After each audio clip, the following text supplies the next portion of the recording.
the National Football League.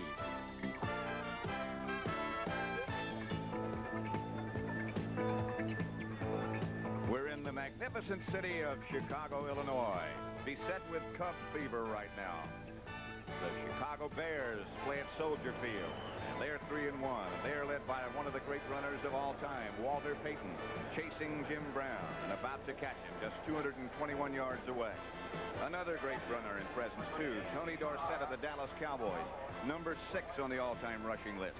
It's teacher against pupil, Tom Landry on the left, Mike Ditka on the right, the head man of the Chicago Bears, Landry's assistant for a long, long time.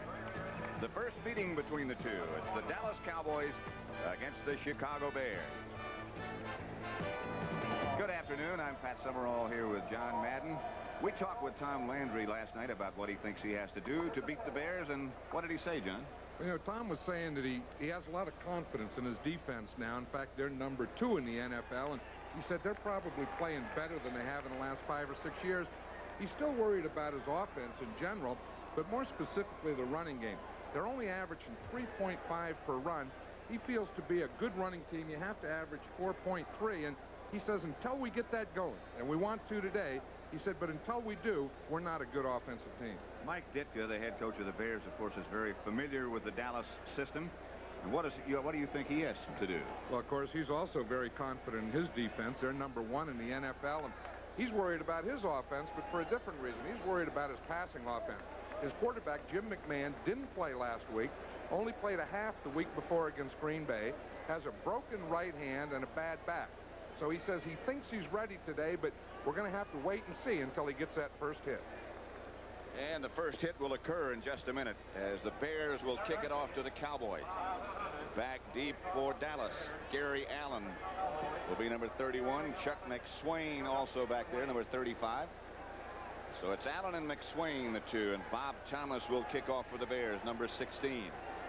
He hasn't been kicking off too deep, but the Bears have been doing a good job covering. So Thomas hits it high this time. It's Gary Allen at the 3. Allen to the right side, a little bit of room. He's tripped up right at the 20-yard line. Let's check the lineups. Dallas Cowboys offensive backs and receivers. Hogaboom, Dorsett and Springs, Renfro and Donnelly, the wide receivers. Up front, it's Cosby at tight end, Posderick, Herbert Scott, Rafferty, Kurt Peterson, and Jim Cooper. Gary Hogaboom, the quarterback. A little bit battered, a bad right wrist and a bad elbow, but nonetheless, he's got that starting job and he's going to hang in there to keep it. Ball's at the 20-yard line. Hogaboom to Dorsett, looking for some room, can't find it. Dorsett spins around and gets about 3 when it looked like it might be nothing. Let's look at that Bear defense. Hartenstein, Steve McMichael, Dan Hampton playing with a bad knee, and Tyrone Keys. That's the front 4. The linebackers, the number 1 draft choice, Wilbur Marshall. Singletary in the middle, and Al Harris, the other linebacker. In the secondary, and it's a good one, Richardson and Frazier. The corners, Bell and Fensick, the safeties. 2nd and 7 for the Dallas Cowboys. Dorsett about 9 yards deep, takes the pitch back. Down for a loss of about 5. Mike Hartenstein took him down. There was some doubt about whether or not he'd be able to play because of a torn rib cartilage. He has played in 136 straight, and that streak is going to continue. Chicago defense this year, first against the rush, first against the pass, first overall, and that's in the NFL. Third down. As good as you can get, isn't it? 3rd and 12. Donnelly and Renfro both split wide to the left. Out of the shotgun is Hogaboom. Incomplete. The Bear defense does its duty. Pass was intended for Donnelly, badly underthrown. Mike Richardson on the coverage, and we'll look at Danny White, the punter, as Hogaboom walks off. Tom Landry was very frank last night talking to us, saying, you're not going to take the ball and move it downfield against this Bear defense. You got to get some breaks.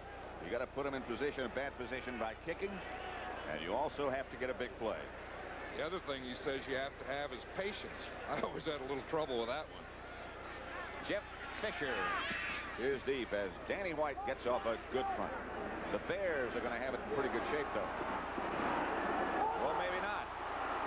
The Cowboys try to scoop it up. Now they scramble. This is the kind of thing we were just talking about. I don't know who came up with it. Bill Bates, just activated yesterday, made the hit that knocked the ball loose.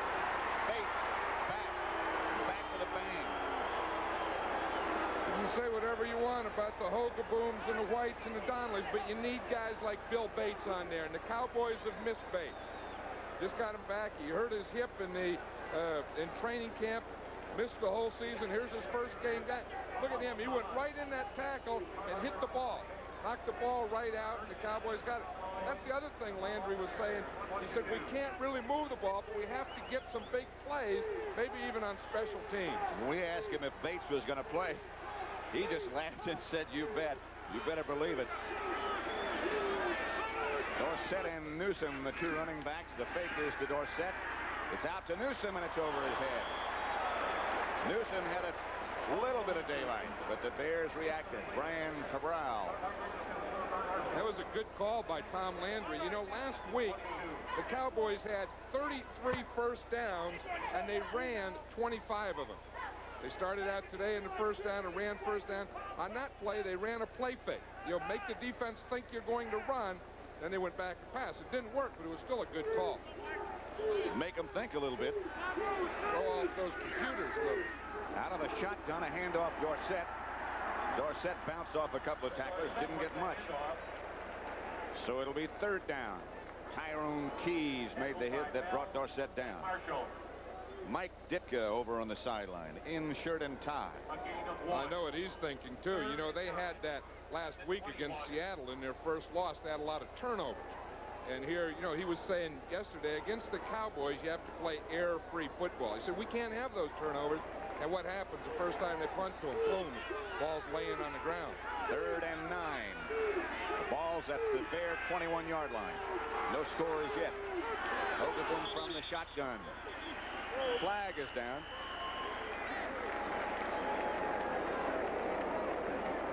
Not sure what this might be. False start. False start against the Cowboys. Freddie Wyant, the ex-West Virginia and Redskin quarterback, is the referee today.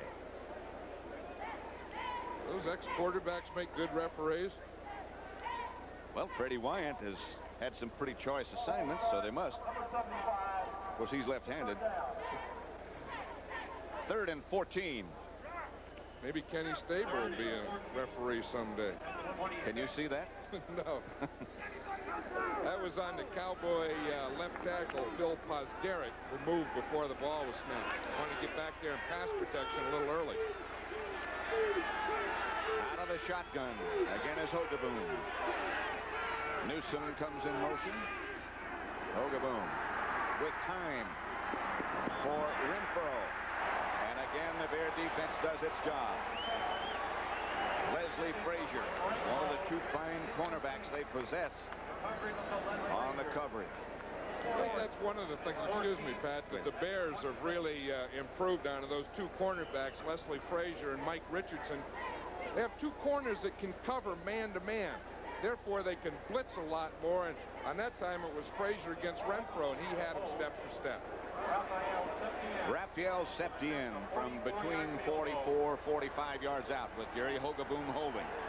He is 7 out of 8.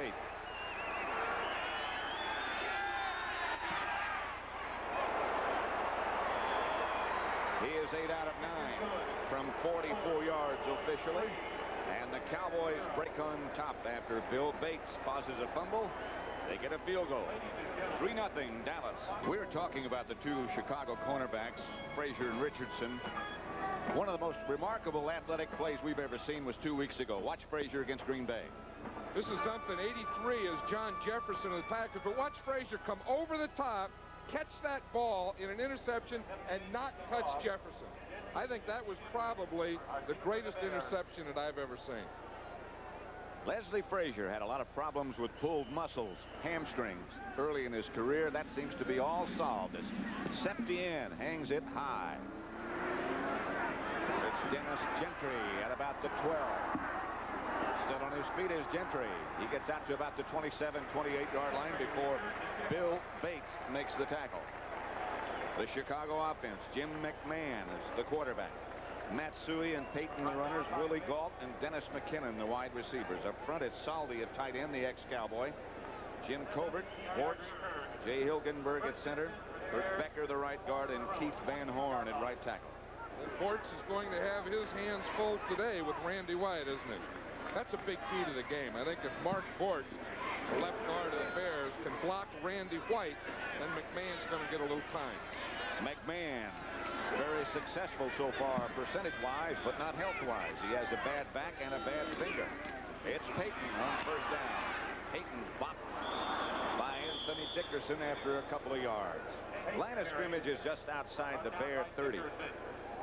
The Cowboy defense, the front four, has been playing extremely well. Jones, Dutton, White, and Jeffco. A gain of 3. 2nd and 7 at 31. Out of the huddle quickly the Bears. McMahon has Peyton behind him. It's only Peyton. Peyton faked. He carries that ball loosely, but he doesn't fumble. He has such huge hands. The linebackers for Dallas, Hegman, Brunig, and Anthony Dickerson. Secondary, Walls, Fellows, and Dexter Clinkscale, who Tom Landry said to us last night is the most improved player on the team, and Michael Downs, who had a spectacular week last week against the Packers. Third down and 4. Great Walter Payton. 87 rushes this year, averaging 5.4 yards a carry. He's the lone setback. That's McKinnon in motion. Out of sync. A lot of pointing down there. You see that Bortz is pointing at White that he'd move first. White is pointing at Bortz. And the officials are going to say, yeah, it was Bortz. Ball start, number 74. Third down. White can move. Yep, but it was the guy next to him. It's a left tackle, Jim Covert. Watch 74. See, now once they're set, once they get that hand down, they can't pick it up. You see what Covert did? Right. He picked up that down hand. Now, the ends can do that. The backs can do it. But the linemen, once that hand is down, they can't pick it up until the ball is snapped. And that'll make it 3rd and 9. A dangerous situation lately against Dallas. They have that 4-0 defense in there now. We'll talk about that a little bit more. And the Bears are forced to take a timeout. McMahon not quite sure of what he wanted to do. And so in the first quarter, with 10:47 left to play, it's Dallas 3, Chicago nothing. Well, John Madden, we're at Soldier Field in Chicago. Dallas 3, the Bears nothing. 10:47 left to play first quarter. Randy White had just an outstanding afternoon against the Packers last week. Made 10 solo tackles. 3 wide receivers. McKinnon goes one direction, comes back the other.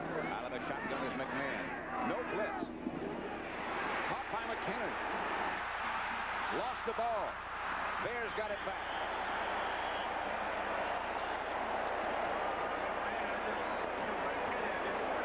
McKinnon shaken up just a little bit. 24-yard pickup. He got something in his eye on that play, like he got a finger in the eye or something. He's coming off the field after the play. Let's see if we can see it here. Again, McMahon stands in there. Pretty good pass protection. You see that ball, how it kind of floats a little? Now watch McKinnon there and see if he does get a hand or a finger in the eye. No, it doesn't look like it. He just fumbled that ball. Good hustle by Brian Bashagel. Watching that good pass protection you were talking about, the Bears had 3 blockers on Randy White. One way to get him. Line of scrimmage, the Dallas 47. Bashnagel was in motion. This is Suhey, the ball carrier. Maybe a half yard. Stopped by Randy White. Did you see that? But before the play, Suhey walked up to McMahon and asked him something. Then he went back and lined up in his position. You know, sometimes they call the play in the huddle, then they give the snap count. Now, you have to know the snap count, but sometimes they'll forget it when they get up there. And I'll bet you Suhey forgot the snap count. He knew he was carrying it, though. And if you're going to carry it, then you better know when it's going to be snapped so you can get started. It's hard on the quarterback if you don't. 2nd and 9. McMahon to Payton. Payton with some room. Payton struggling. Boy, is he strong. Too tall Jones finally gets him to the ground, and Payton wants to get up.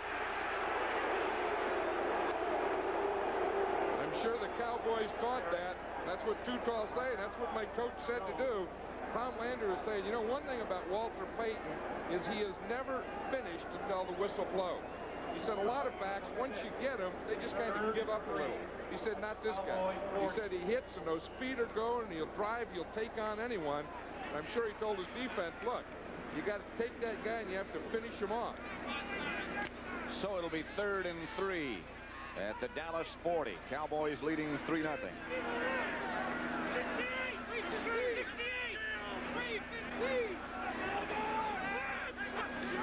Payton again. Just bangs his body straight ahead and comes very close to a first down as Too Tall Jones and John Dutton made the stop. I tell you, that Walter Payton is an amazing guy. I mean, he just takes that. That was just a dive play, straight ahead dive. When he runs inside, he runs like a fullback. When he runs outside, he runs like a halfback. And when he goes out for a pass, he runs like a wide receiver. And when he blocks like a guard. That's a pretty good combination. They measure. He has it.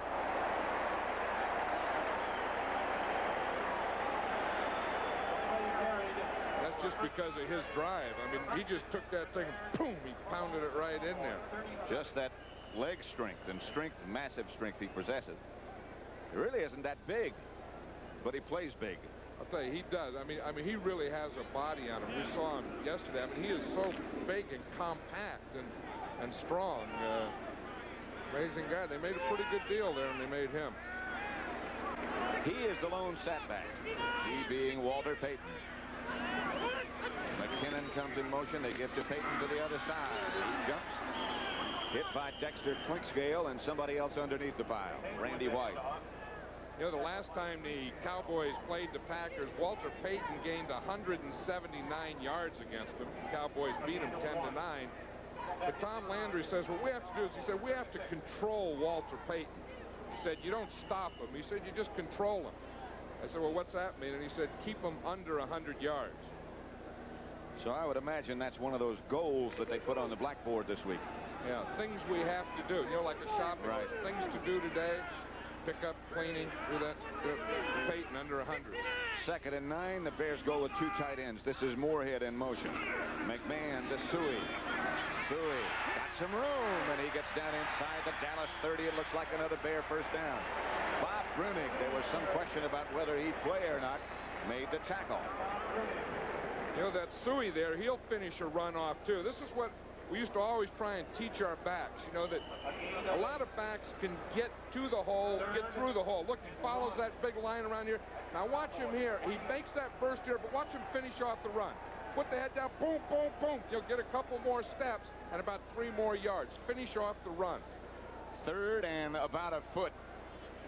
7 minutes left to play in the first quarter with Dallas leading 3-0, but the Bears on the move.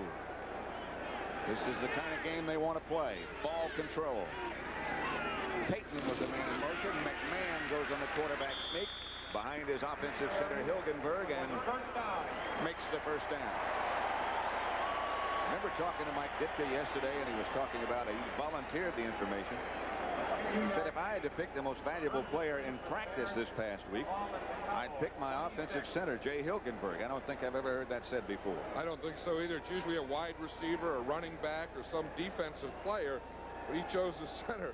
And maybe it's a job he has to do. He's going to have to help on Randy White today. He's going to have to help in picking up those blitzes, and maybe that's why he's so fired up.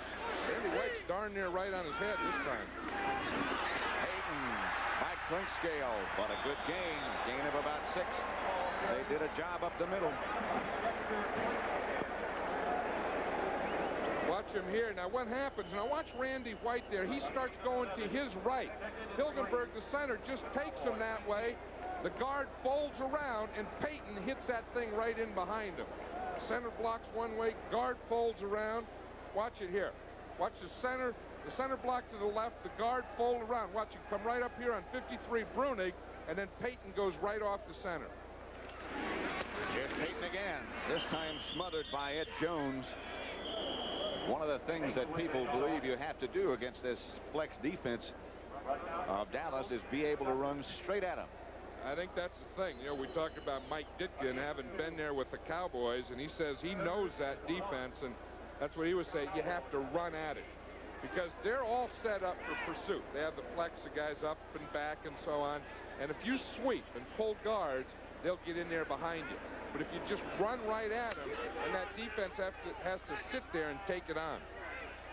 3rd and 1 from the Dallas 17. Moorhead was in motion. This is Suey this time. Close to a first down. Eugene Lockhart, who has replaced Brunig at middle linebacker, made the hit that brought him down. He's close to a first down. Seattle leading Minnesota 7-3 in the first quarter. It is a Bear first down here. Miami 3, St. Louis nothing first quarter. Soldier Field sold out. The Bears 3-1. Sure is a great day. Boy, you couldn't ask for a better day. Soldier Field has been renovated, and it's now a very, very handsome stadium. Cowboys no first downs. Bears 4. McMahon back to throw. A lot of time. McMahon can go, and he does go. End zone. McMahon.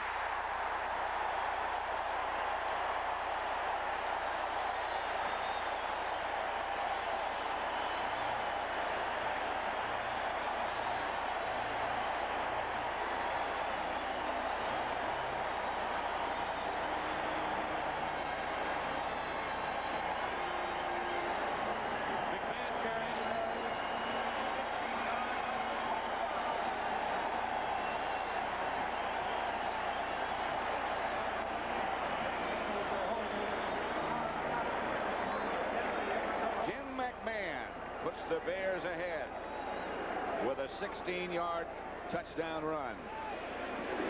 Bob Thomas for the extra point, and it's good. Backsnagel holding. It's the Bears 7, the Cowboys 3. They went 72 yards in 13 plays. And more importantly, they kept the ball 8 minutes, 14 seconds. You know, McMahon has a broken hand and he has a bad back, but he'll still run when he sees an opening here. Too Tall Jones, the left end, got caught to the inside. See him there? And he saw that opening, and he not only saw an opening on the line, but he saw the opening all the way to the end zone.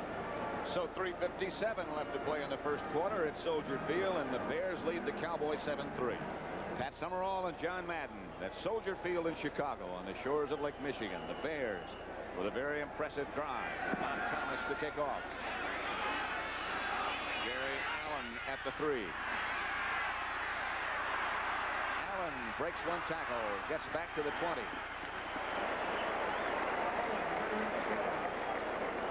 Let's watch that touchdown again. Now, when you have a quarterback like McMahon that runs, then the ends, here's Too Tall Jones, he's an end. You have to stay outside. You can't take the inside. He starts here, then he goes inside.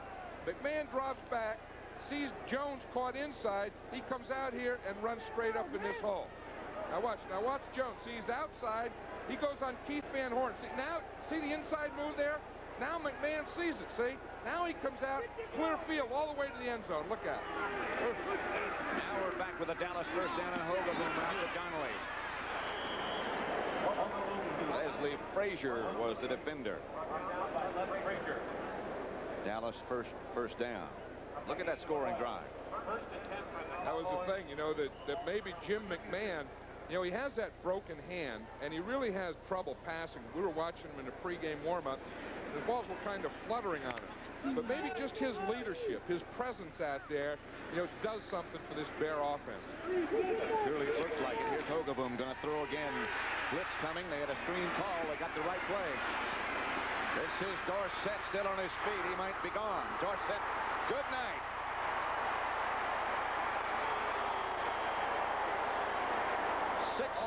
Yards.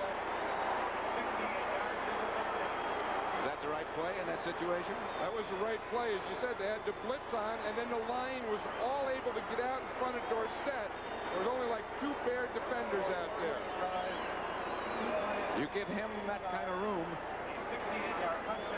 and you could be lining up for the extra point very quickly. Cowboys look a little fired up today, don't they? Yeah, they do. And you can bet Mike Ditka, he is always fired up.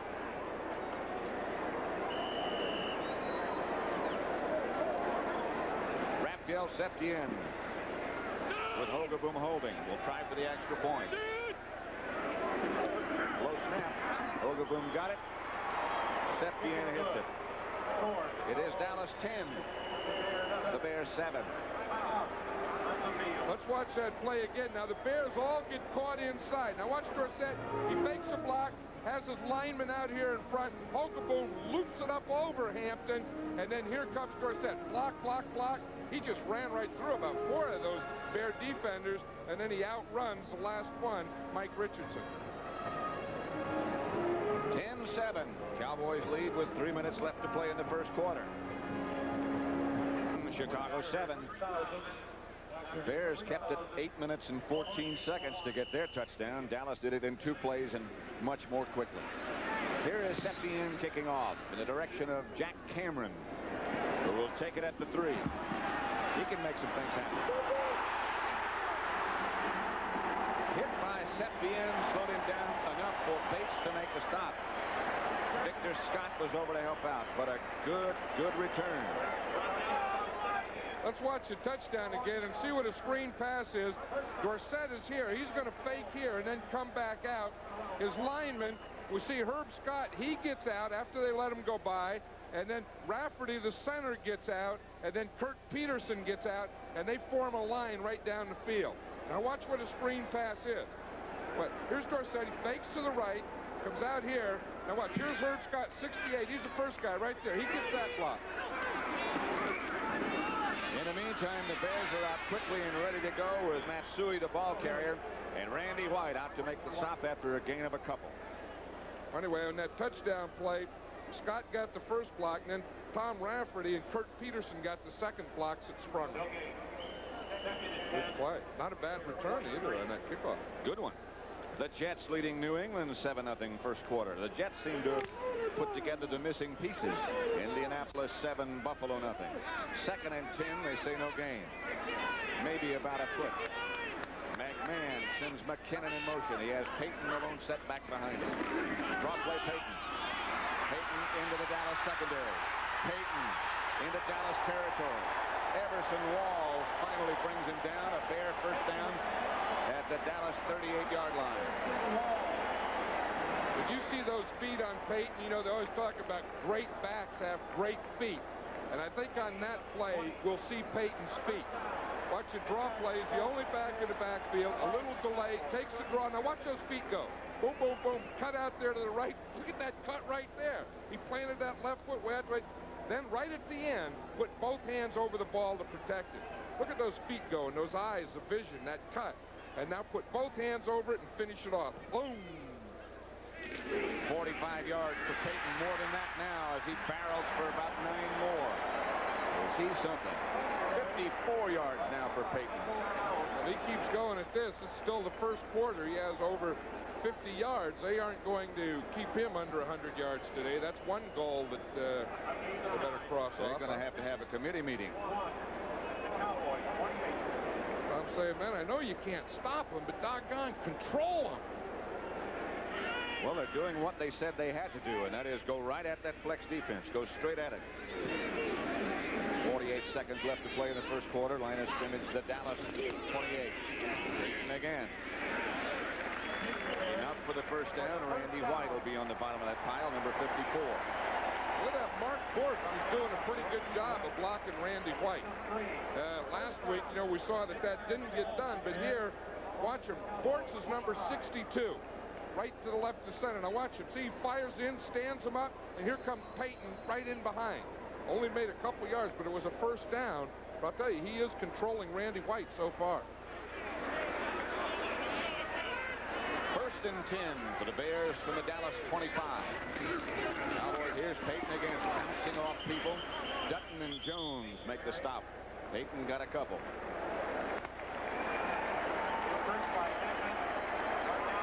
That's the end of the first quarter now. The Bears on the move again, led by number 34. The Cowboys lead 10-7. They'll change ends. Michigan, a lot of people taking advantage of this great day. The Honey Bears, the Bear cheerleaders, have something to cheer about right now. 2nd and 8 from the Dallas 23. Payton. Down to about the 20, a pickup of 3. Anthony Dickerson stopped him. Let's look at the first quarter stats. Well, it's an interesting thing. The Bears have only thrown one pass, 17 runs. Of course, most of those runs being Walter Payton. This is more like Walter Payton and the offensive line against the Cowboy defense. One pass. Of course, that was a complete one. And that was a big one. That got their touchdown drive started. McMahon to Dennis McKinnon. Soldier Field. Suey moves over to the right a little bit. 3rd down and 5. McMahon to Payton. He'll have more than 5. Payton into the end zone. Touchdown.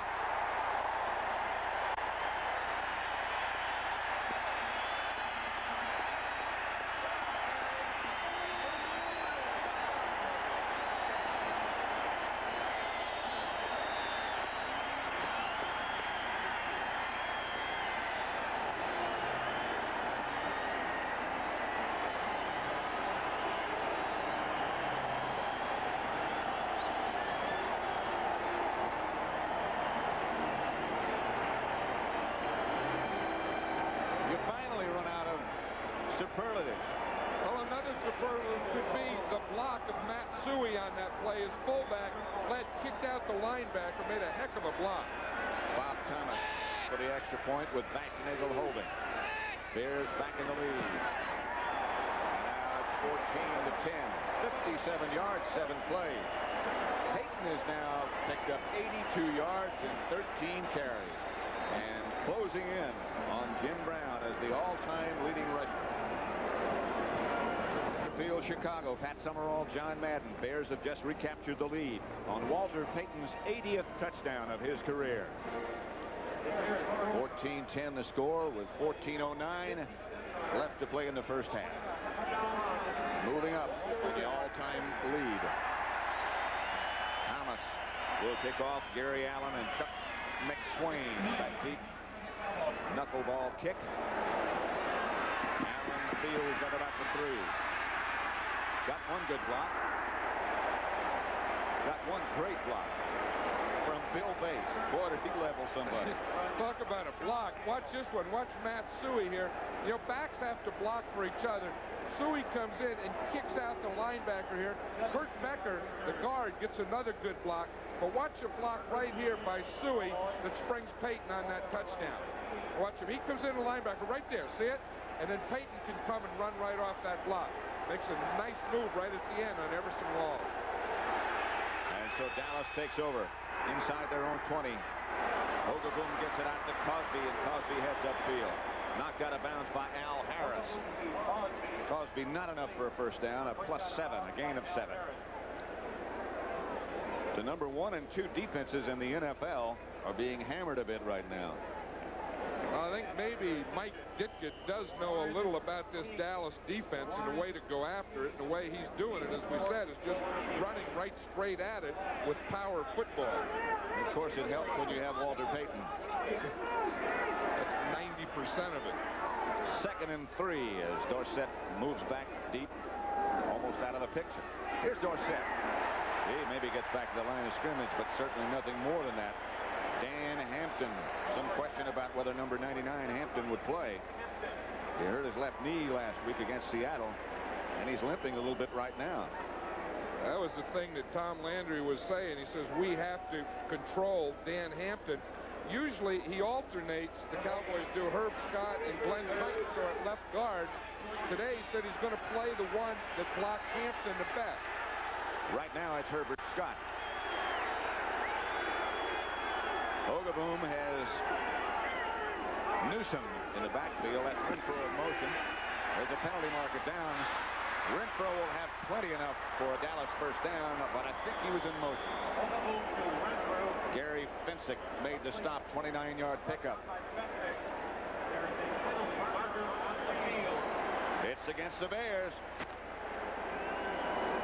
The play will stand as is. Renfro wide open.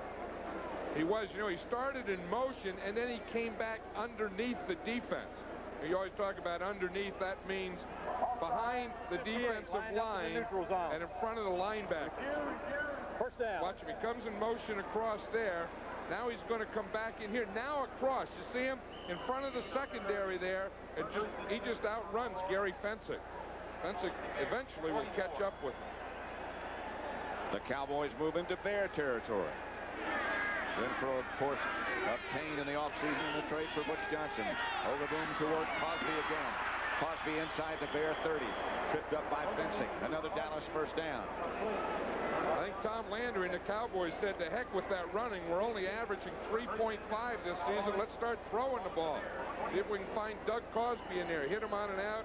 Hit Renfro, and then comes back and finds a big tight end right down the middle after a play fake. Cosby does a good job of finding a hole in the defense. The quarterback does a good job of finding him because he's 6'6". Pitches back to Dorsett. Struggles to stay on his feet. Mike Hartenstein takes him down. Brought down by Mike Hartenstein. Dorsett carried 5 times now, I think, and is still not gained a yard. You know, and I think that proves that this Bear defense, you know, it's #1 against the rush and the pass. But I think if the Cowboys are going to beat them today, they have to do it 1 with turnovers or 2 with the passing game. 2nd and 10. 11:55 left to play. Bears leading the Cowboys 14-10. Hogaboom fakes to Dorsett. Hogaboom to Dorsett, who comes up with it. Beg your pardon, it's Newsome. Timmy Newsome comes down with the ball. Big Timmy is turning into some receiver. So it seems like more and more as we watch these Cowboys play, we're seeing them use Timmy Newsome more. That time he just went straight up the field, a lot like Cosby did on the play before that. See, now watch Hogaboom. He can see him. He finds him. Boom. He hits him right there. Look at those shots that those quarterbacks take after they throw the ball. He's looking, where'd that guy come from? Oh, it's complete. Well, it's worth it. I'll do a backward somersault. He's an athlete. That was McMichael, Steve McMichael, that hit him. It's all those delivery sacks after they throw the ball. 1st and goal from the 2. It's Newsome, and Newsome barrels into the end zone. Dallas recaptures the lead. Newsome got a pretty good block from Springs. Springs was a wingback. He came in motion, and he did a trap thing there in the middle. Came from the outside, from left to right. They got the hole. It'll be Raphael Septien with Hogaboom holding. Newsome with the catch set it up. And Newsome with the run scored it.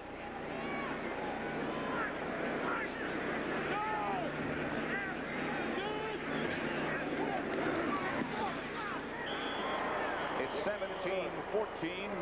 The Cowboys have recaptured the lead from the Bears. We have 10:55 left to play in the first half. 17-14 the score. We may have a change when the NFL statistics come out next week in the numbers 1 and 2 defensive teams. You know, it always happens that way, though. You know, you have the #1 and 2 defensive teams. You think it'll be a real defensive battle, and it's offense. Then you get the reverse of that, and you get a 10-9 game. Right. Septien's kickoff is short and high, and it's Dennis Gentry who can't find a handle for a minute and now surrounded by Cowboys. Carl Howard almost took his head with him. But you Bill Bates is down there somewhere. Too, isn't he? Wherever there's a collision, you can bet he's close by. 17-14, Dallas over Chicago, first half. Do you have any idea how much longer Tom Landry's going to coach? I'll tell you, I wouldn't be surprised if this were his last year, especially if they have a good year. Jim McMahon on 1st and 10 from the Bears 17. There's McKinnon in motion. This is Payton again. And again, he gets good yardage. Hit Michael Downs and just knocked him backwards. Outside the 20, about the 22. Matsui, a good block again. You know, an interesting thing about Payton, he'll carry that ball out. You know, and all coaches say don't carry it out. You can carry it out. It's okay to carry it outside.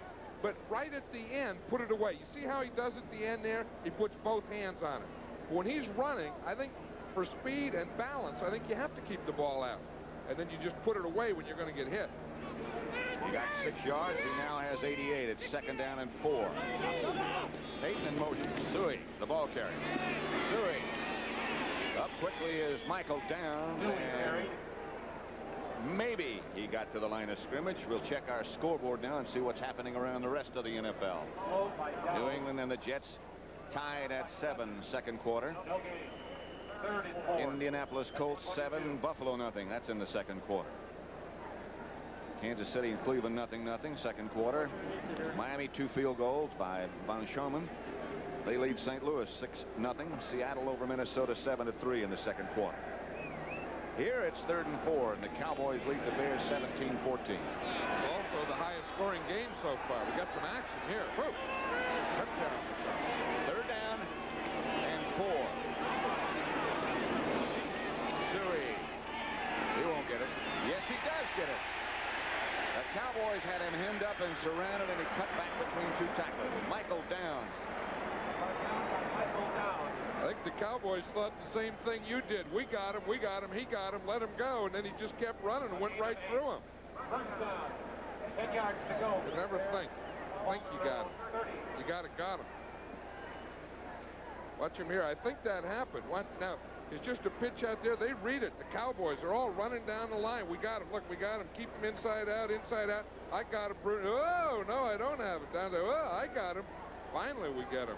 Made a good move on Bob Brunick. Sure did. Here's McMahon to throw his second pass of the day, and he has Emery Moorhead across midfield into Dallas territory. Bob Brunick and Everson Walls got into the turf, the artificial turf. You know, what impresses me about this so far is that both teams really know each other. You see, Moorhead, he's the inside guy there. He was coming right down the seam. Pretty good pass protection on that play. You know, the Bears are really doing a good job. You see that elbow that Randy White gave Bortz? Hit him right in the face. Bortz just stayed right there, just like a line, just square. First down Bears, the Dallas 48. Sui again behind Payton's block. Sui chased out of bounds finally by Anthony Dickerson. Jim Jeffcoat over to help out. Giving Payton a little bit of a rest. Well, not much of a rest because he has to block on the play when Sui runs. That's one thing about this Bear offense. If you run the ball, you have to work, and if you don't run it, then you have to block for the other guy who does. So in either case, you're working. There's no misdirection. Yards rushing, Dallas 2. Yards passing, 158. The Bears controlling the clock and controlling the ball on the ground, but not leading on the scoreboard. Again, it's Sui. Got a good block. Sui gets another Bear first down. Ron Fellows made the stop, but they are rambling. 9 yards for Sui. He's carried 8 times, picked up 30 yards.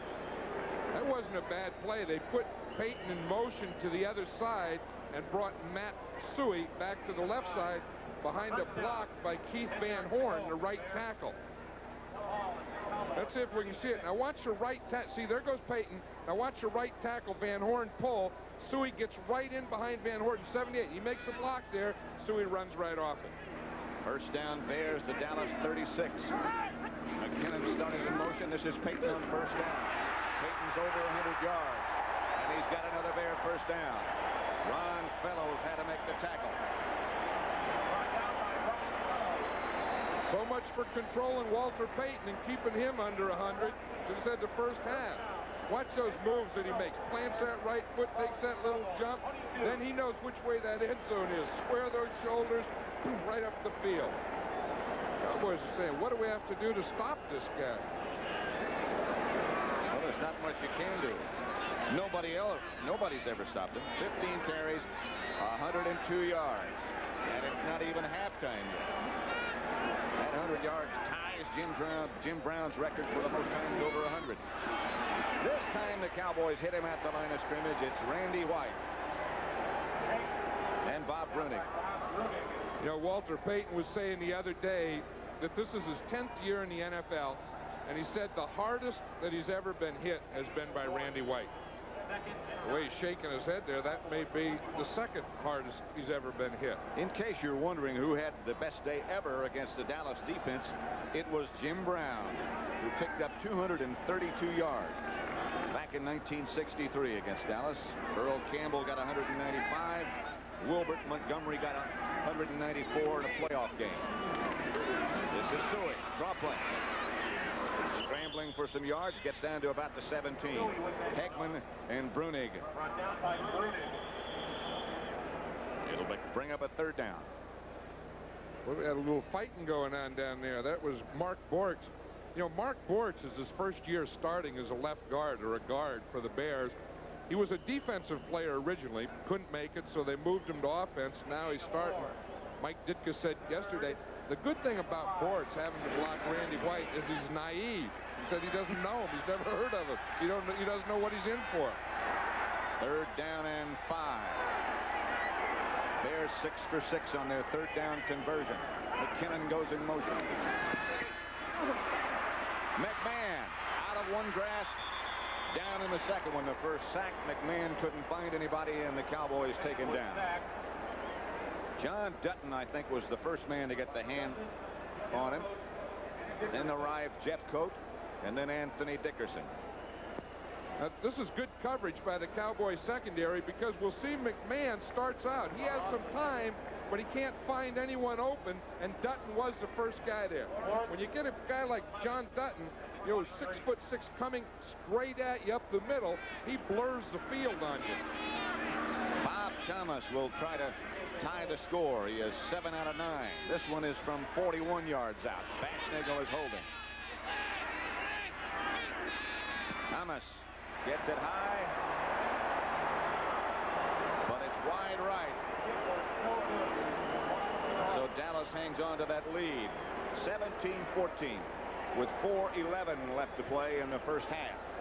It's been some first half. Tom Landry and Jim Schaffner over on the sideline. See what happened to Bob Thomas. You got to follow through. That's what happened. That's what it looked like. It looked like he just punched at it, but he didn't follow through. Watch him, boom, and he just stopped there. Then he brought that right foot right back down.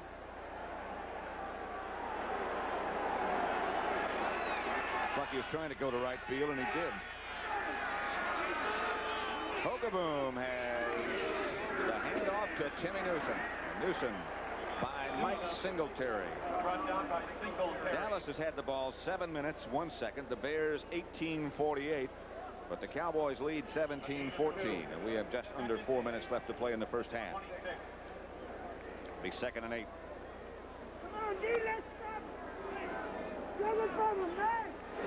Beautiful day on the shores of Lake Michigan.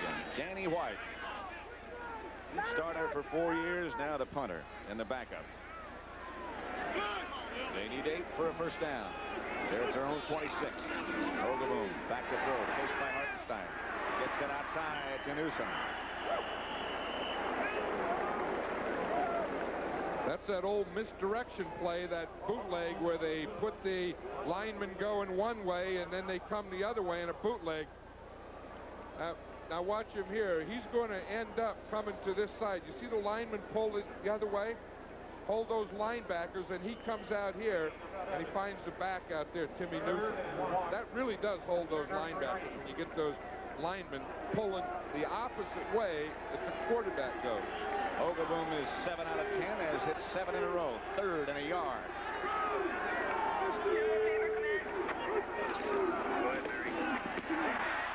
Dorsett will have the first down. Gets out of bounds at about the 36-yard line. Mike Richardson took him out of bounds.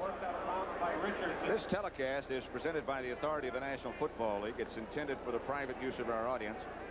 Any rebroadcast or other use of this telecast without the express written consent of the Chicago Bears and the National Football League is prohibited. First and 10, Dallas, their own 36. Dorsett, 6 carries, 3 yards. Not a very good start.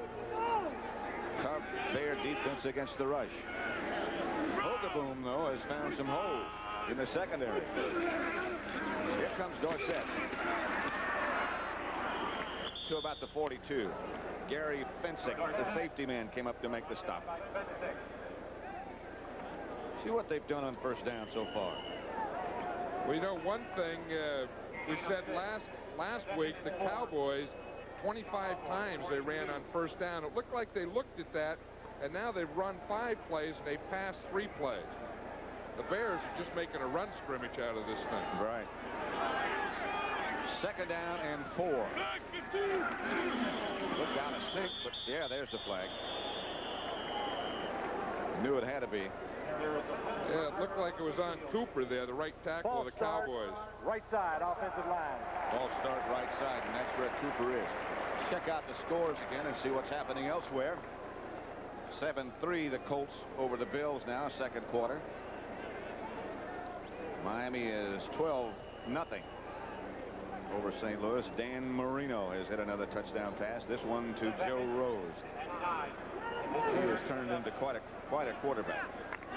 There's the situation here at Soldier Field, Chicago. 2:44 left to play first half. Cowboys 17, Bears 14. It'll be 2nd and 9. Hogeboom fakes, has time, throws to Newsom. Newsom gallops for the first down. Out of bounds, stops the clock. 11-yard gain. That was tough coverage here where that was Mike Singletary there. And where the middle linebacker has to get to the outside, that's really some coverage.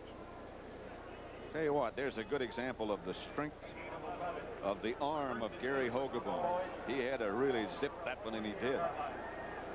He can hum it.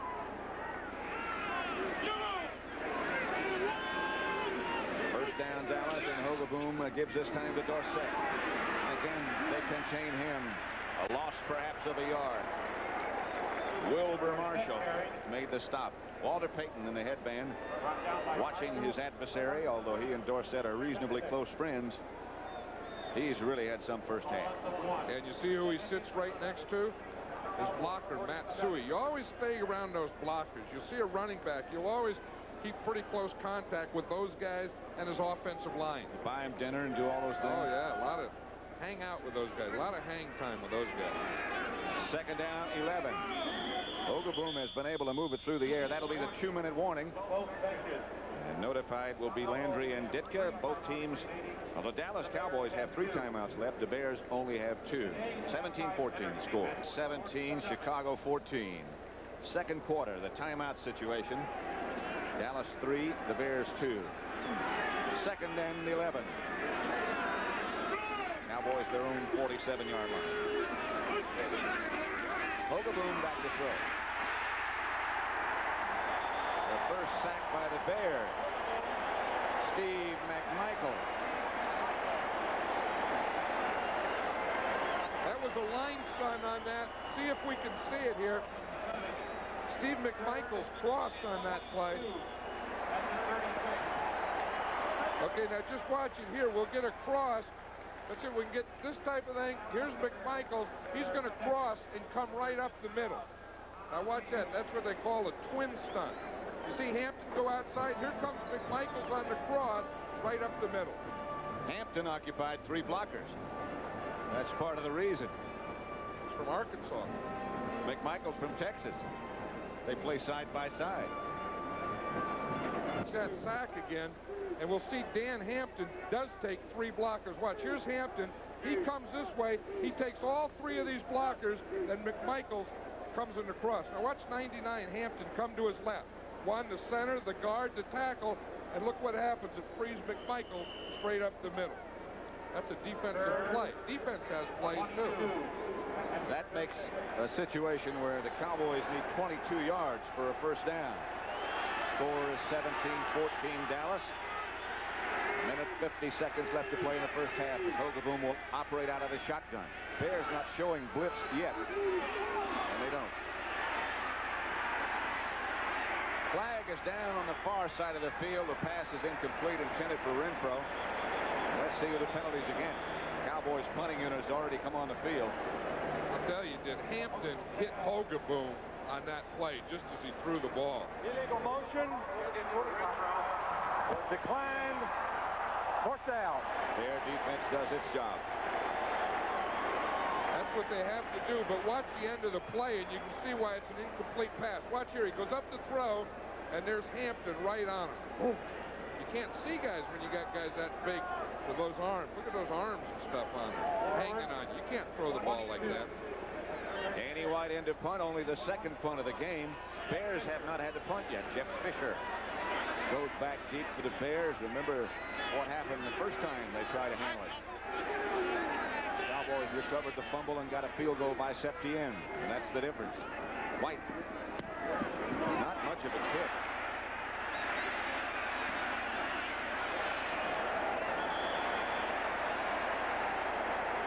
The Bears will take over. 25-yard punt, no return. Bears will start from their own 38-yard line. Pascal Septien, whose 44-yard field goal is the margin so far as Dallas is up by 3. Mosley connects on 20 of 21 field goal attempts to set an NFL record for accuracy. Mosley also hits a record 23 consecutive kicks, which includes 3 from the previous season, as he becomes the first kicker in league history to be named the most valuable player. We're just announcing to the crowd what we told you a minute ago, that with Walter Payton's gaining of over 100 yards already in the first half, he has tied the all-time record for 100-yard games. 58. He's tied Jim Brown in that category. And now he's chasing him for the rushing lead. McMahon out of the shotgun. Gibbs to Payton. Payton gets around the corner. Stiff arms one man. Gets a Bear first down. Victor Scott got him out of bounds. 11 yards for Payton. What the Bears were trying to do is get in a shotgun, make the Cowboys think fast, then they hit that quick draw in there. Another block there by Suey. Watch that boom. I mean, that's cutting. He planted that right foot, and boom, his next step, that left foot was parallel. Ooh. You know, it'd be fun just to dream dreams like this, that you could do this. Run straight like this. Now watch this. Look at that next step, cross it over there. Put that ball out. Put it away to the sideline. Little stiff arm on Walls. Another stiff arm. Oof. And they go out in the shotgun again. And it's Payton again. And Payton streaks into Cowboy territory. To the 35 before Michael Downs knocks him down. A 16-yard pickup by Walter Payton. Bears out of the huddle quickly. They only have one timeout remaining. McMahon. Might as well try it again. This time he's going to throw. McMahon throws up the middle. Has Suey. Suey to the Dallas 13, 14. Victor Scott finally got him down. The Bears on the move. McMahon takes the last time out. 21-yard gain.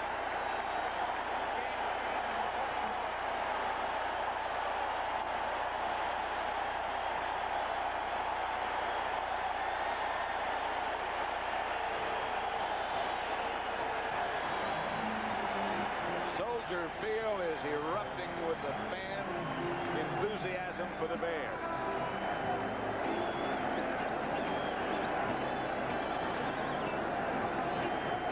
Coming up at the half, scores and highlights with Brent, Irv, and the Greek. Now look at gadget plays. Well, Brent and Irv are bringing the scores and highlights, and the Greek's bringing the gadget play. He has them in his pocket.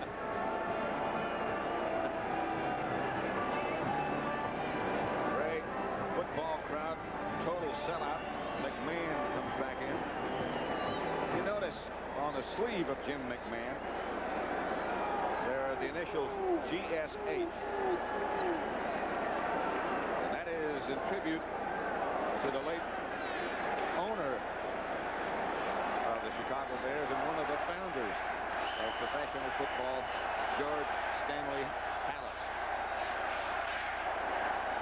A great man. I tell you, we all owe a lot to George Halas. He was one of the guys that got this started for all of us.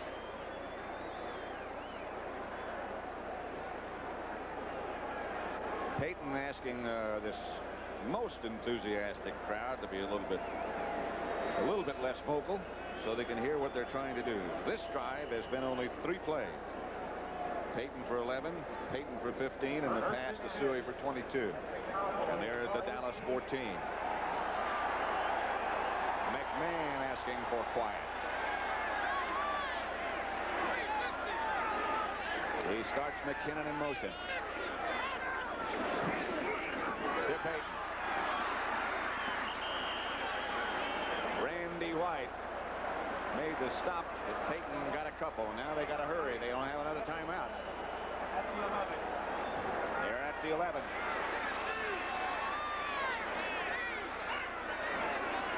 Peyton chased.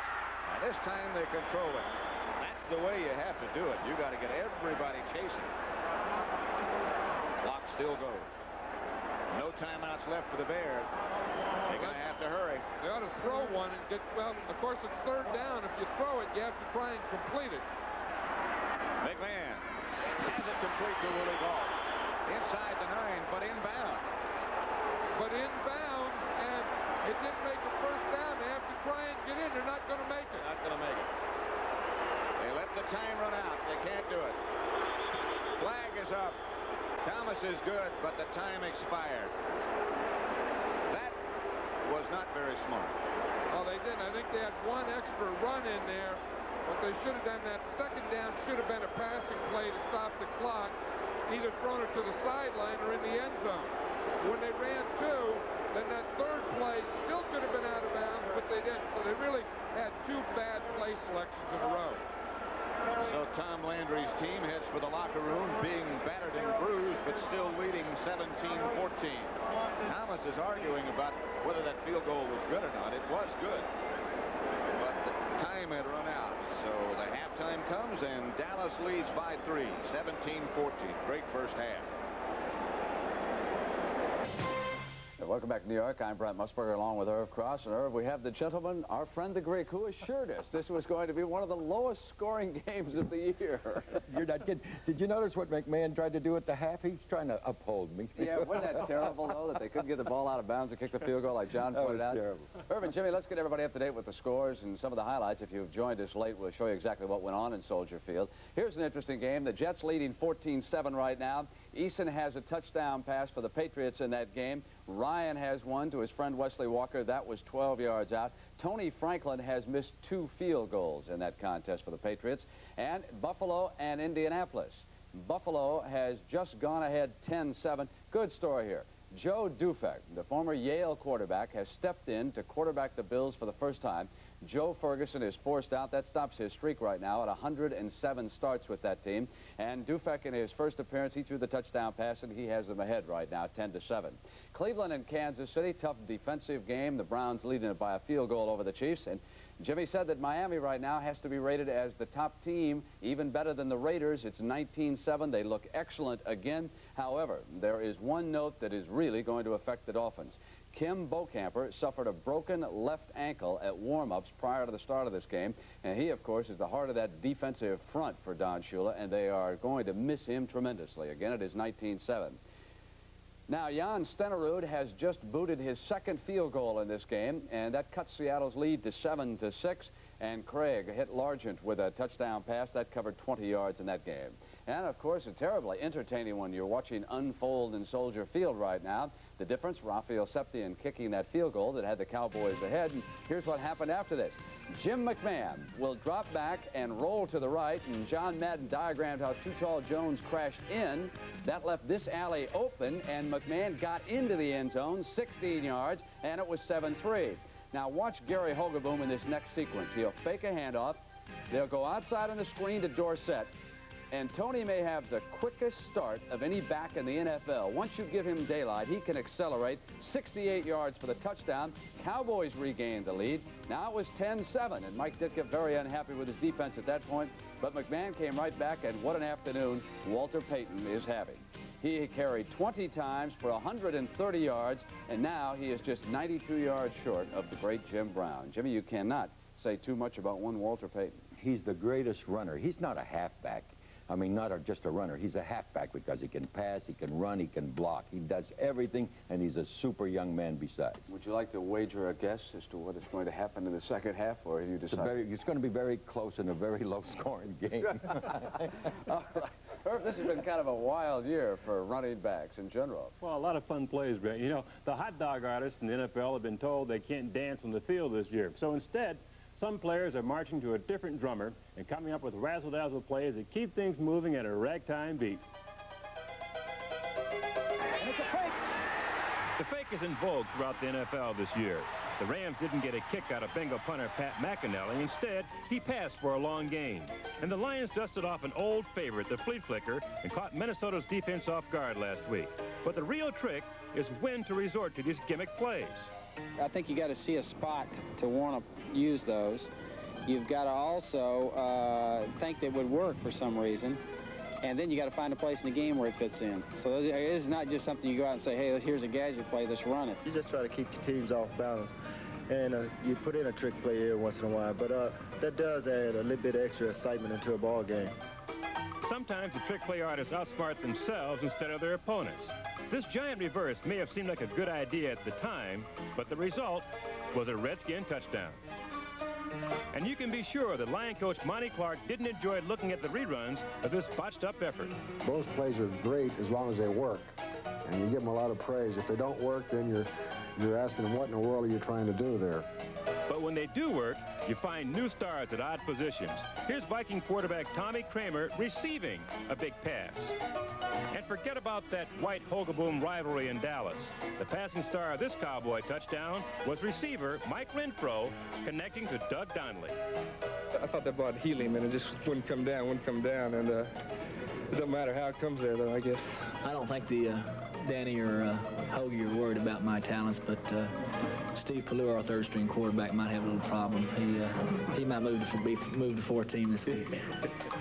Well, I tell you, there are 4 gadget plays running around the league this afternoon, and they all failed miserably. If they don't go well, of course, they backfire on you. Brent, Tony Easton's having a big day. Absolutely. He says, Irv, if all of those halfbacks are going to throw the ball, I'm going to run it a little bit. And he has just dashed into the end zone from 5 yards out now. The extra point is good. Patriots and the Jets are tied at 14. Of course, Easton is out of Illinois, and yesterday we saw another good Illini quarterback, Jack Trudeau, and his coach, Mike White. And White believes that Trudeau someday will also be a star in the National Football League. And we'll continue here with the NFL Today on CBS after these messages. The National Football League lost an old and dear friend this week when John Facenda passed away in Philadelphia. For 2 decades, Facenda was the voice of NFL films, and it was a voice that left an unmistakable impression on all those who heard it. And as they say in Tinseltown, roll 'em. John was a pioneer in television news starting in 1948. He anchored and reported for WCAU-TV in Philadelphia until he left on a typically cheerful note in 1973. Be happy for me, because I am content. But John did not leave broadcasting. His voice still carried into the homes of football fans. It was a voice you could not forget. Commitment to excellence, the motto of the race. We would get letters here at NFL Films, the voice of God, or the voice of doom, or the retreat from Dunkirk voice. People had so many different, they didn't know his name, but they knew the voice. The sound of his voice is as much a part of the National Football League as the roar of the crowd and the crunch of helmets and pads. And the legend lives on. I'm John Facenda. Irv, you, of course, knew John very well over in Philadelphia. Was he a big fan of the Eagles? Was a big Eagle fan, and, of course, one of the most gentle people you ever want to meet. We're going to miss him. He'll really be missed, won't he? All right. Irv, we do have an update right now from around the league. We have one more score that just occurred. The St. Louis Cardinals on a touchdown pass from Neil Lomax, 22 yards to Marsh. And now they have pulled to within 5 points of the Dolphins. It is now 19-14 there in the second quarter. Send you back to Soldier Field right now, and here's Pat Summerall and John Madden. Pat? All right, Brent, the situation here is the Cowboys lead the Bears 17-14. Just to add to that tribute to John Facenda, I knew him quite well, John, and he did the highlight films. Almost all the teams, including your Oakland Raiders, requested that he do the highlight films. They just wouldn't let anybody else do it. That's what we said. You know, they had different producers and writers and directors, but Al Davis always said one thing: we always want the voice of John Facenda. So we send our condolences along with everybody else. John, let's get back to what's going on here at Soldier Field. The Bears let the clock run out, a chance to tie the game just before the end of the first half. Right, the Bears really played very well in the first half. They did everything to at least be tied. Bob Thomas missed one field goal. Then at the half, I really felt that they didn't do a good job there, that maybe running the first one to Peyton was okay, but I think they had a pass on second down. And then on that third down, if you're going to throw the ball, you have to get it out of bounds or in the end zone. You can't complete a pass and then let the clock run out. It's 17-14 Cowboys, and if the first half is any indication, we're in for a great second half of football here at Soldier Field. So we'll be right back with that in just a minute. It is a cool but delightful day in Chicago, and a delightful first half it's been too, as the Cowboys lead the Bears 17-14, and Raphael Septien about to start the second half. He kicks in the direction of Dennis Gentry, chases him a yard or two deep into the end zone. Gentry decides to come out, taken down by Bill Bates. Walter Payton, 130 yards in the first half he had. Our producer Bob Stinner is a friend of the great Jim Brown's. Talked to him just moments ago, asked him how he felt, told him what was going on, the fact that Peyton had such a great first half, and Jim said, that's just terrific. He's a great back.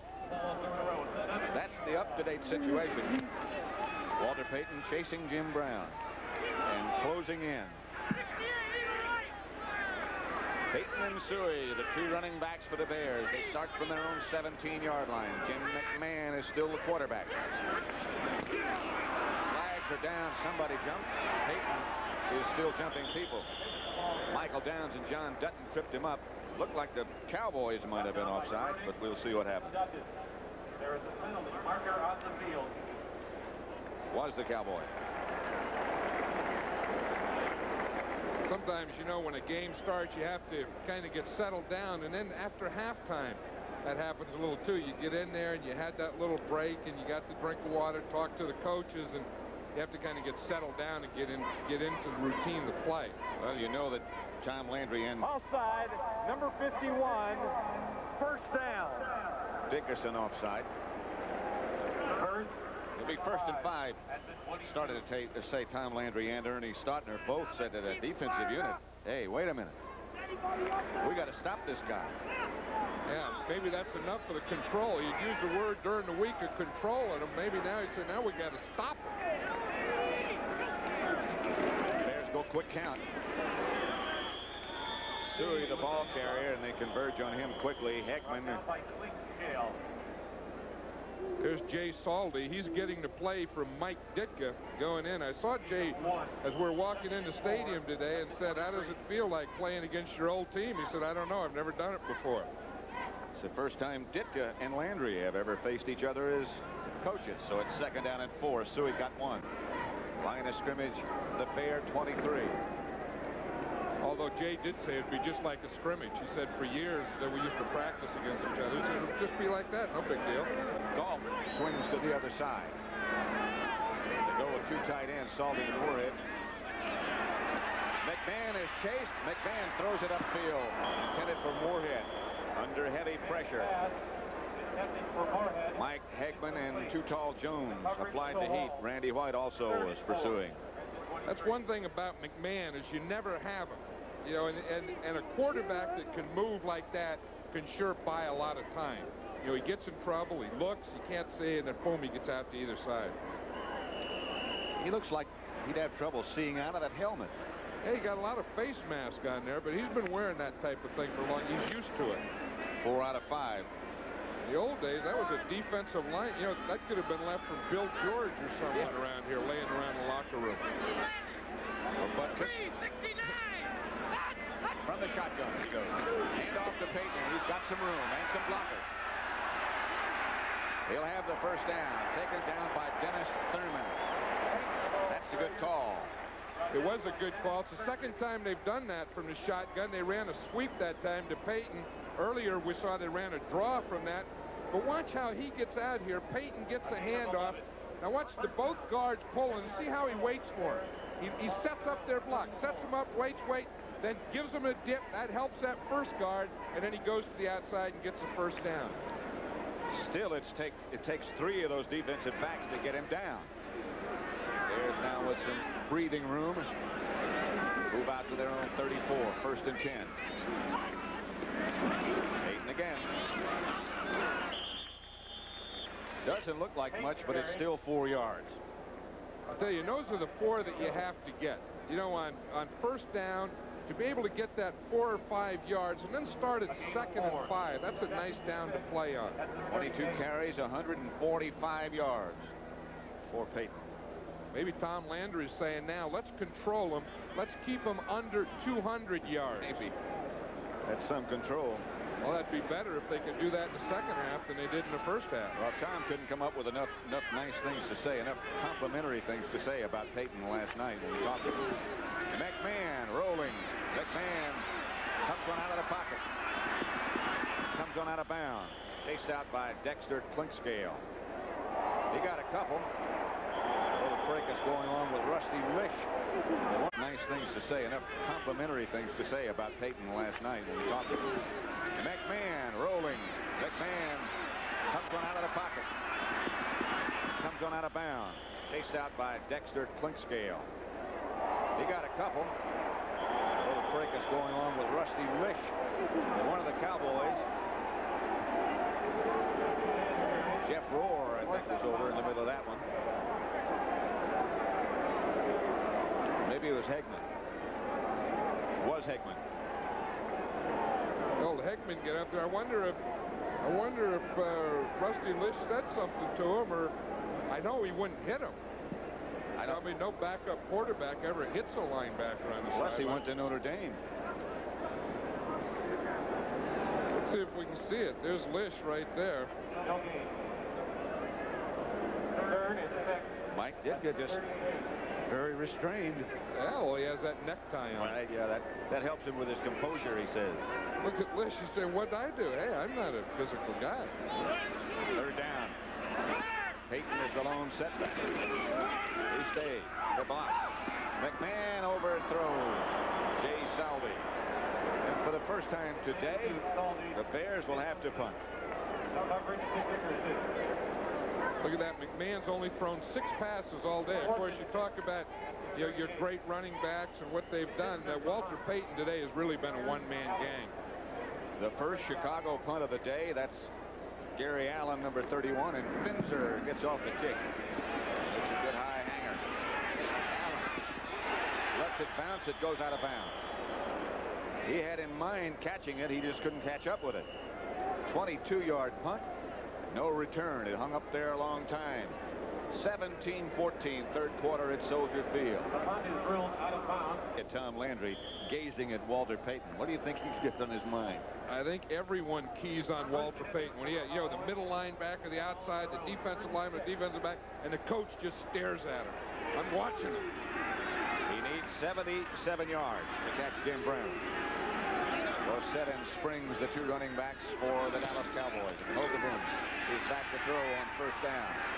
To Donnelly. Knocked down at the last minute by Leslie Frazier. Donnelly is yelling that he was interfered with.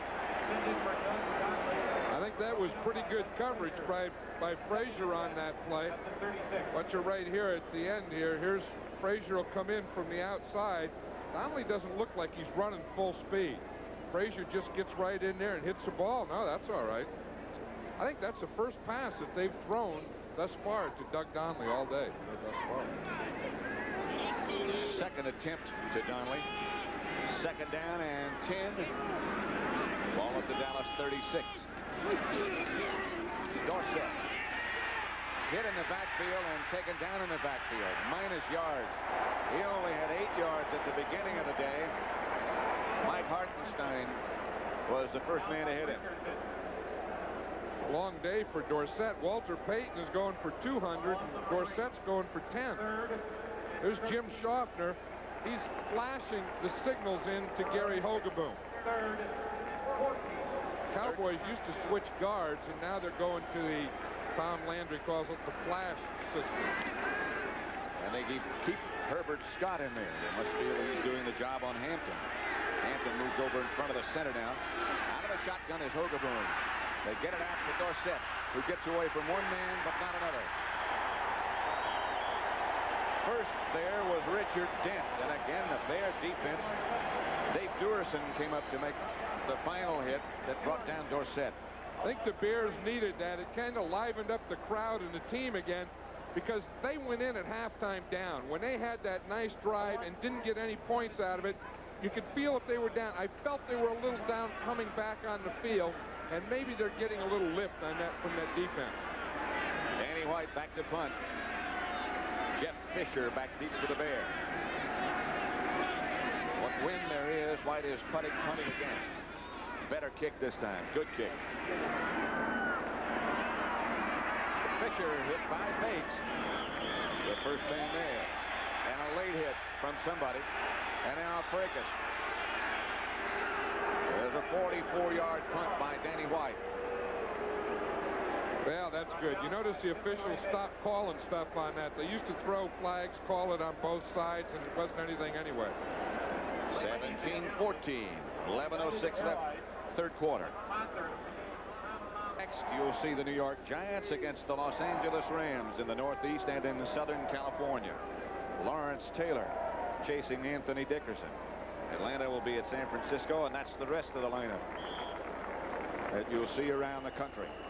Right here, we're at Soldier Field. 11:06 left, third quarter. Dallas 17, Bears 14. It almost looks like the Bears are winning, but they're not.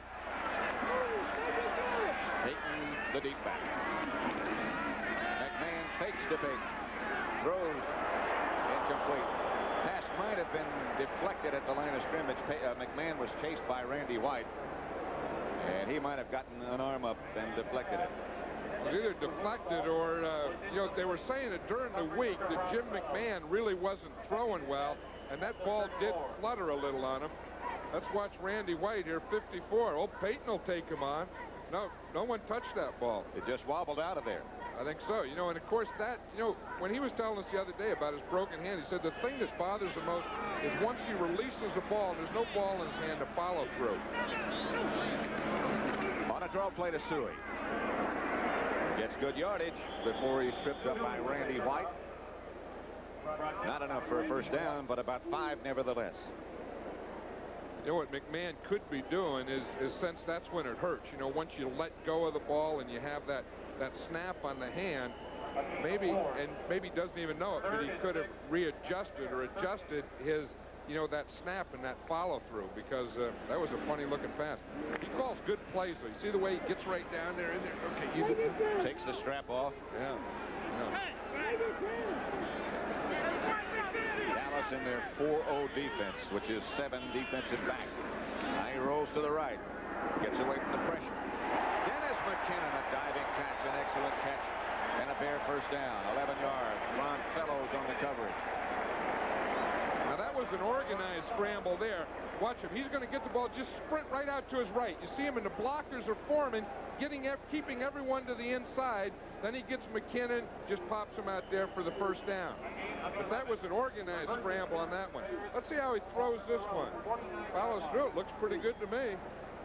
They all look good when they're complete, though. Heck. And they get first downs. Good catch by McKinnon, who comes wide right this time. Willie Gault is out to the left side. 17-14 the score. The Bears are at their own 49-yard line. Payton at the line of scrimmage. A fumble. Still loose. Bears got it back. A rare fumble by Walter Payton. Ed Jones made the hit that caused it.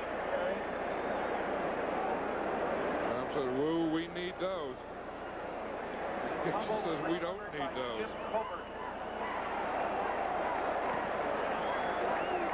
Mike Ditka said we just can't turn the ball over. We're not a team that can come from behind throwing. They're close, 17-14. 2nd and 8. Cowboy 49 now is the line of scrimmage. Big C, the Chicago Bears, in the middle of the field. Kennan sprinting in motion. The inside handoff to Suey. Mike Hegman had it read. Look at Randy White. He's complaining there to someone, and I bet he's saying someone held him. Defensive linemen always do that. They always talk about someone's holding him. Someone's always holding. See, he's a guy in a funny stance there on the right. See if we can see anyone hold. Yeah, right there. See, he said he had the left. Look, then he's still going after him. That was something. That was Mark Bortz was pulling him and grabbing him and holding him. I'll tell you, Bortz has done a good job passing plays. No sacks by White. He had 2 hurry-ups. They've run 37 times. Randy White's only made 4 tackles. That's a pretty good day's work for Bortz. 3rd and 8. McMahon back in the shotgun. Randy White got around McMahon's feet. He's going to take off. Look out, Tim. There are the flags all over the place. Bill Bates, number 40 for the Cowboys, in the middle of the thumping and running. McMahon had a bad back. They didn't know if he could take a hit or not. Jim McMahon is the type of guy that doesn't know how to look out. You know, most quarterbacks would have gotten that much yardage and ran out of bounds. Jim McMahon doesn't know how to do that. Bill Bates does know how to find a pile, though. I think he's been away for 4 games, and he's no foul against Dallas.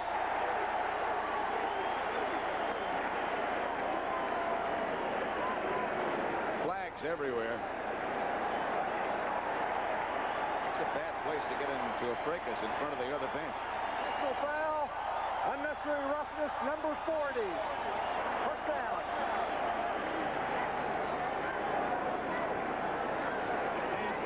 Let's see if we can see the end of the play. Now, here's Bates. He's number 40. He's there. He's the guy. Now, here comes McMahon. He's going to scramble out here to his right. Now, watch. Now, you think when he gets upfield here and he starts to run, he'll go out of bounds. Not McMahon. He stops and then turns upfield. You see, now he's down, and there was a late hit right there, Bill Bates. Here comes Bates. See, he's down. Boom, that helmet right in him. Can't do that, Bill. That was a legitimate call. Here's McMahon to throw, scrambling out again. Look out. Oh, McMahon got hammered in the back by Too Tall Jones. If he took that one, he's going to be okay. Intended for Peyton. I'll tell you, that one, I think we could see it, and Jim McMahon couldn't see it, because watch him. He's going to roll out here to the right, and then Too Tall and Randy White are coming from his backside. He has to stop and look. Ooh, geez, that hurt from up here. Did you see that head snap? Oh, yeah. Ooh. Ed Jones applied the hit. 2nd and 10. Bears operating from the Dallas 26 now. 7:43 left to play, 3rd quarter. Cowboys lead by 3. Peyton in motion. McMahon gets to Suey. Suey to about the 22-yard line. Mike Downs came up to make the stop. It'll be 3rd. And about 5 for the Bears. You know, it's interesting that the Bear offensive line now has Andy Frederick in there at right tackle. Of course, he's the ex-Cowboy offensive tackle, and I don't know if something happened to Van Horn or if Frederick's just in there because they think he can play Too Tall because he knows him or something. I see Van Horn on the sideline. Looks to be okay. McMahon again running to the right, and again he has some room. Intended for Willie Gault, and it's ruled incomplete. No interference. Dennis Thurman, the defender. Everson Walls also there. And Bob Thomas is already on the field. Here's Willie Gault. He's going against Everson Walls here. But he's going to run it out. He's going to stop, go to the outside. Walls just stopped right with him and was right on him all the way. I'll tell you, eventually, the Bears are going to be a better offensive team when they can start getting the ball more to Willie Gault. And when they can get McMahon well again, when he can do that. And when they can make a field goal. That would help. 38-yard attempt by Bob Thomas.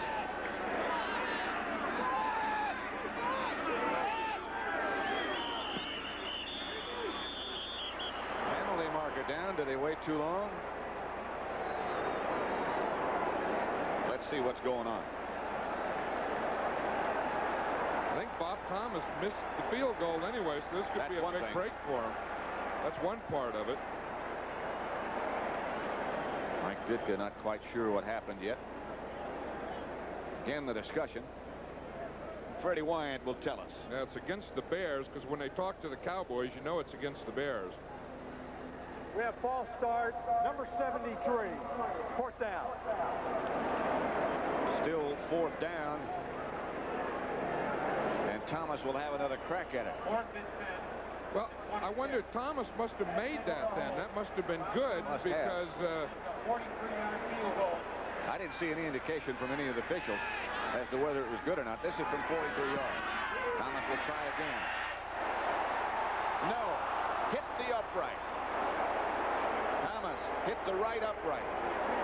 And the field goal is no good, and the Cowboys cling to that three-point lead. The Bears have sure had their opportunities.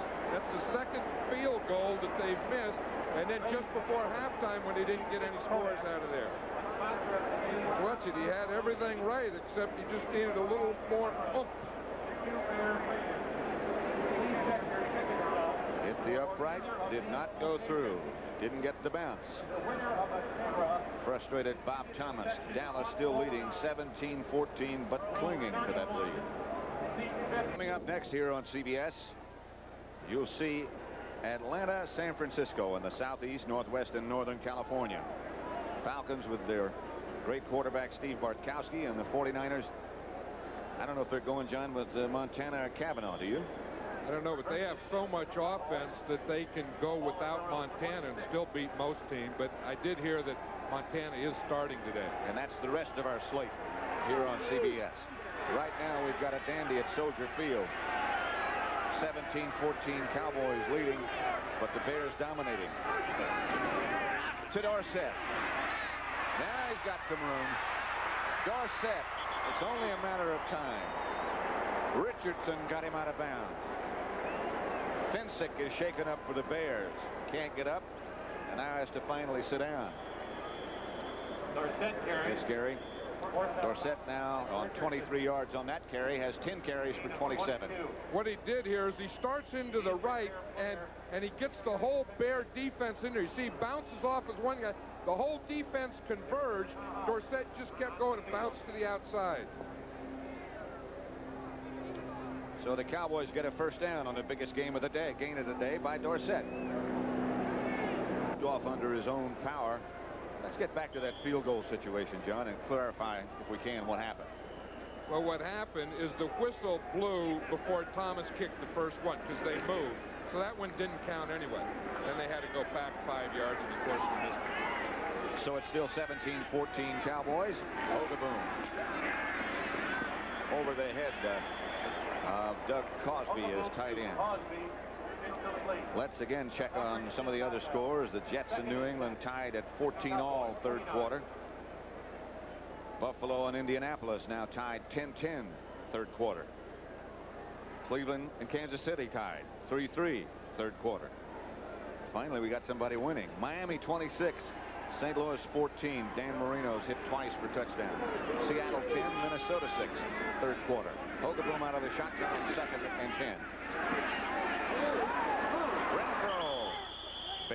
Cowboy first down, Bear 37.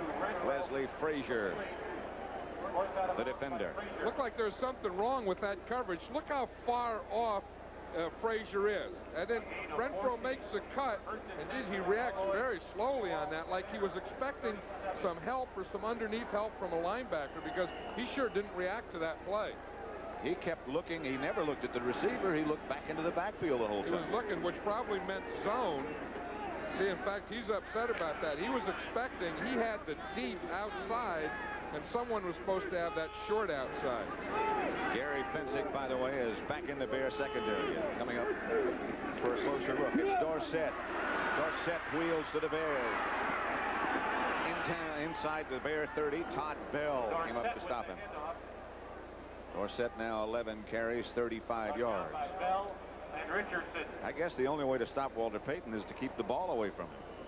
And I think that's what the Cowboys want to do. Early in the first half, they just couldn't get any running down.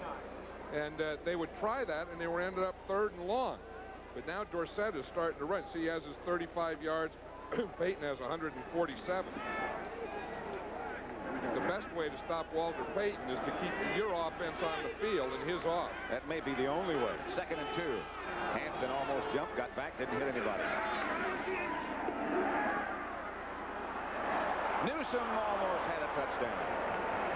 He is being covered by Wilbur Marshall. Had a couple of steps on him. Hogeboom might have thrown him a little bit too far to the right. I'm sure that the Cowboys have been setting that play up all day because Wilbur Marshall is a rookie. He was a #1 draft choice of the Cowboys. He's starting in place of Otis Wilson today. Anytime you get a veteran team and a veteran coach like a Tom Landry, they always look for that rookie and try and fool him and get him one-on-one. Dorsett goes out, and Newsome and Springs stay in the backfield. Hogeboom is 10 of 17 for 187 yards on the day. This time he operates under the center on 3rd down. Bears don't get much of a rush. They do get a great defensive play, but it's a flag. Gary Finsick, the defender. Penalty marker down. It's against the Bears. Richardson back there with Finsick on defense. Penalty markers on the field. I'll tell you, you know, the Bears had all the opportunities that you could ask for in this game, and they played very well. But when you don't get those field goals, you don't get those scores just before the half, sometimes it's going to come back and haunt you. It always does. Holding 98. First down. Holding on Tyrone Keys. It's a Dallas first down as they move within range, certainly now, of Raphael Septien. I wonder who Tyrone Keys was holding. They usually don't call that on defensive linemen unless they grab a back or a tight end trying to come off the line. I think he grabbed Ron Springs trying to come out of the backfield. It's back to Dorsett. Dorsett wrapped up quickly by Tyrone Keys and Richard Dent. Brought down by 10. And Bell. Take a look at Hogeboom. He's had a bad right wrist and a bad right elbow, and he's got a long sleeve on his right arm to protect that bad elbow. That's one of those things, you know, you want to, when you fall, they always try and stay off their hands. You don't want to get that right hand down. So a lot of times you fall on that elbow. 2nd and 11. See if he can find some time. He does. Cosby finds an opening. Cosby struggling for the first down. He might be a little bit short. Mike Singletary was the defender. He is about a yard shy. You know, Doug Cosby's a guy this year for the Cowboy passing attack that really has to pick up a lot of the slack because they lost so many guys. You know, Tony Hill is out with an injury. Drew Pearson retired. Butch Johnson was traded. And Doug Cosby has to pick up a lot of that slack this year because they just don't seem to get the ball to their outside receivers as much as they used to. Brian Salonen came in with the play, number 89. 3rd and short. I bet it's a short yardage run. Don't know what happened. Nothing going on. He must have just nudged his center and tried to get it on a quarterback sneak. Maybe the Cowboys are going to go. Raphael Septien started to run in, and then they called him back. Now they're going to let him go in there. Well, you got to go for the field goal. Good defense, and now with Septien in here, this guy's probably as reliable a kicker as there is in the National Football League. Well, I'm sure. It's been a long time since he's missed from inside the 40. You can't say anything is automatic, but with him kicking them, it's as close to automatic as you can get. Got Hogeboom holding. You can see the 30-second clock in the background back there. You better snap it in a hurry. Finally they do. Septien is good. 32 yards for Raphael Septien, and it's the Cowboys 20. The Bears 14. We have just over 3.5 minutes left to play in the 3rd quarter at Soldier Field, Chicago. Dallas 20 now, Chicago 14, 3rd quarter. Coming up next, those of you in Philadelphia, Washington, and Dallas, We'll see the Philadelphia Eagles against the resurging Washington Redskins. They look like they're back on track, John, don't they? I think so. Of course, they started off with those 2 losses, and then the last 2 games, they looked like the old Redskins. And I think they'll be one of the teams that'll be there at the end. You saw the rest of the slate. You'll see here on CBS, Septien, who just kicked that field goal, ready to kick off. This is a good kickoff. Chases Dennis Gentry deep into the end zone. He follows it, now comes out with it. Cowboys get it down inside the 15. Good coverage. Steve Diassi was down to make the hit. Next Sunday, the NFL Today on CBS will bring you a feature on Richard Todd. In Todd we trust. I don't know if Bum Phillips said those words or not, but we'll find out. Check your local listings. Well, the NFL Today next Sunday. We're at Soldier Field in Chicago. Pat Summerall and John Madden. The Bears have it deep in their own territory, their own 13. Cowboys leading 20-14. Just over 3 minutes left to play third quarter. Suey makes the move in the backfield. Peyton back there by himself, and that's Suey in motion. He did about 5 different dances. Peyton dances too. Gets down after a gain of about 1. Mike Heckman came over to stop him, number 58. Brought down by Heckman and White. After the games are over, all of our CBS crew who lives at various spots around the country rush for O'Hare's at the Chicago airport, all but one. My colleague, John Madden, and that's the train waiting for you, John. Well, you know, there's a lot of different ways to go. You know, we all don't have to fly. I mean, this is a little slower, but a lot more fun. You get to meditate a lot, don't you? Yeah. Second down, McMahon back to throw. Has some time. Trying to set up a screen, but the Cowboys read it too well. Suey gets out of trouble. Gets back in. Gets out just outside the 15. Jim Jeffcoat. Ed Jones had a good job, or did a good job, I should say, of reading screen, feeling screen coming, and backed off. He sure did. Too Tall Jones started to rush the passer, saw the screen, backed off. Then McMahon saw Too Tall back off. Suey saw him back off, so he made a move back to the inside. Now, that play didn't look like much, but it was a pretty alert play. One by Too Tall, and then again by McMahon, and then a third time by Suey. A lot of thinking and stuff going on out there. When Too Tall backs off, it's like the Hancock building. 3rd and 7. McMahon out of the shotgun, scrambles up the middle. He'll get the first down. He is down, but he does get that first down. Out to the 25. With a bad hand and a bad back. He does a good job. I like Jim McMahon. Someday, this guy is going to be one of the top quarterbacks in this league. He has all the ingredients that you need. I mean, he is a tough guy. And I think that's one of the first things that a quarterback has to have. You can't hear footsteps. You can't hear people. You do what you have to get the job done. You know, you don't think about quarterbacks being tough guys. But I remember you telling me once that when you had Ken Stabler, he was one of the toughest guys you had. That was the thing about him. And I had more respect for Stabler and his toughness. Joe Namath was a tough guy. Maybe because they played for Bear Bryant, but they were tough guys. That's Peyton in motion. They're going to look for Suey. Suey's going to look for Peyton. Knocked down at the last minute. Everson Walls got there to deflect it. Peyton was about a step and a half behind everybody. Clinkscale came over to help out. I'll tell you, he had him, but it looked like Suey just held it a little too long, because you can see where he stops. Now, right there, now Peyton has him here. He hasn't beat by 5 yards. Suey held it a little too long, lofted it a little too much, and Everson Walls is the type of guy who you can beat a little, but you can't keep him beat. Gets back in a hurry. I mean, he had him. Peyton had him. It was a nice move. He stopped and then went right by him, but Everson Walls doesn't stay beaten. Second down and 10 for the Bears from their own 25. McMahon fakes the draw play. Looks deep. Has Moorhead wide open. With a good arm, good hand, I should say. I would imagine that pass, McMahon would have gotten there. He had Moorhead wide open, and the ball just got away from him. Watch him here. Here's Moorhead, 87 here. Look, he's wide open. And the ball was high, and as McMahon threw it, it just took off on him. You could see it just sail. McMahon discussed it with himself. You were talking about his toughness and how much you liked him as a leader and a quarterback. Mike Ditka said when they drafted him and he came to negotiate his contract, he got out of the limousine with a beer in his hand. Ditka said, what can we do? We drafted him. He was ours. For better or for worse. 6 out of 12 for second 9. He operates out of the shotgun. This time he rolls left.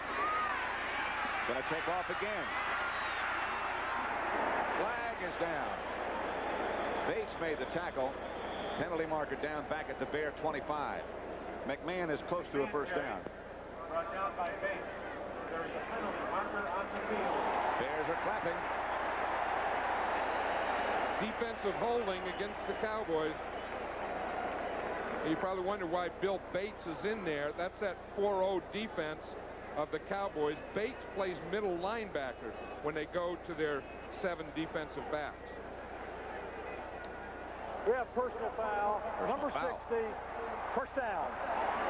Not holding. Penalty is on Don Smerrick. Well, Smerrick is another guy who comes in that 4-0 defense. Bears move up to midfield with that penalty and a first down at that point. Smerrick knows he did it, too. Did you see him? He wasn't shaking his head and complaining. He knew he did it, and he had that look of someone who was just caught. He didn't stop and look back. He just went right to the bench. It stayed away from Coach Tom Landry, I'm sure. 38 seconds left to play in the third quarter. Dallas 20, Bears 14. They fake to Payton, give to Suey. Dexter Clinkscale came up to make the tackle. He's had to make a lot today. You know, yesterday when we were talking to Mike Ditka, he said he was worried about Suey. He said he's really banged up. He says he just has injuries all over his body. He said he'll start. I don't know how much he can go. He said we may play Calvin Thomas quite a bit. Of course, Suey's doing well, and he's played the whole game. Mike said he just gives you so much. And he really does. Good blocker, reliable, certainly steady ball carrier. That's the end of the third quarter with the score. Dallas 20, the Chicago Bears 14, and we now pause for a word from your local station. After a very productive first half, Walter Payton has been quiet through most of the third quarter. And he now starts the fourth. McMahon fakes, chased by White. Throwing. Walls almost comes up with the interception. Intended for Dennis McKinnon. Payton, in fact, in the first half carried the ball 20 times, made 130 yards. In this half, he's carried only 4 times for 18 yards. I'll tell you, the Bears are only down 6 points, and I'm sure that they can, get back to Payton. I don't think they ought to leave that. If they were, 2 or 3 touchdowns down, maybe they should get away from that run. But I think I'd kind of stay with old Walter there and, keep pounding that thing in there because it was successful in the first half. I don't see many adjustments that the Cowboys have made. No. Third down and 7 for the Bears. McMahon from the spread. McMahon fires and fires low. Cowboys are saying it's incomplete. And it turns out that they might be right. Brian Bashnagel tried to trap it off the ground. Carl Howard was the nearest defender. The Bears will have to punt. And again, Bashnagel was open, and McMahon just didn't get the ball to him. I think it bounced in front of him. See that? It's right there. It did hit the ground, and that was just a poor pass by Jim McMahon. Dave Finzer will come in to punt for the Bears, and Gary Allen back deep for the Cowboys.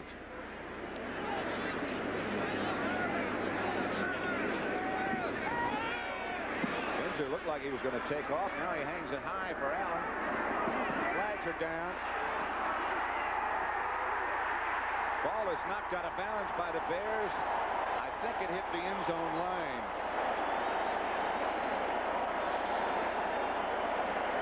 Doesn't make any difference. I think the penalty is going to be against the Bears anyway, probably for someone leaving early.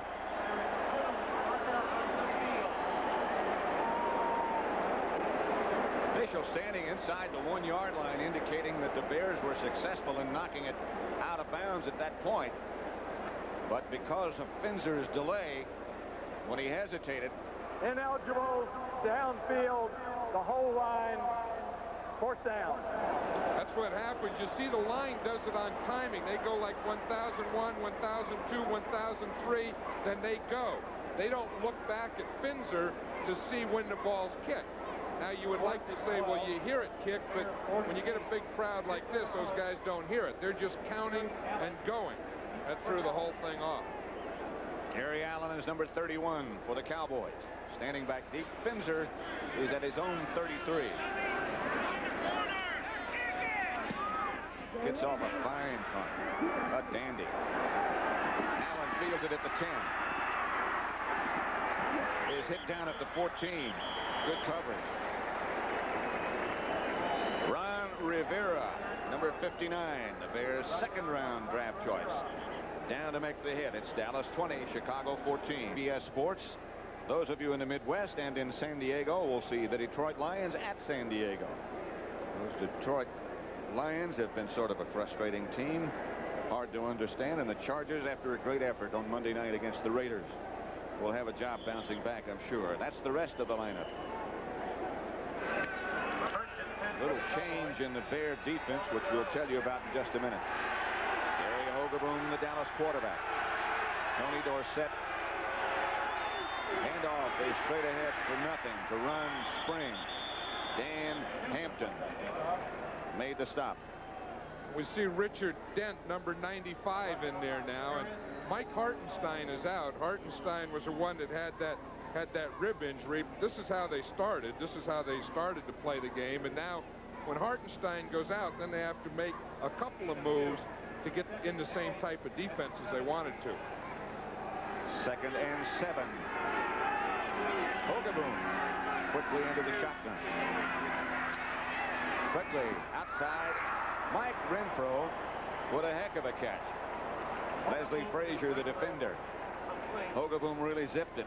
I don't know if you practice those types of things. He was on his back. He was sitting down and sliding. And you talk about a quarterback dropping a ball in there. Watch what Hogaboom does. Now watch him. He starts his slide. He's down in the ground, and he catches that ball. That's a place you like to throw that out pattern. Bring him back, throw it low and outside. That pass will never be intercepted. Never.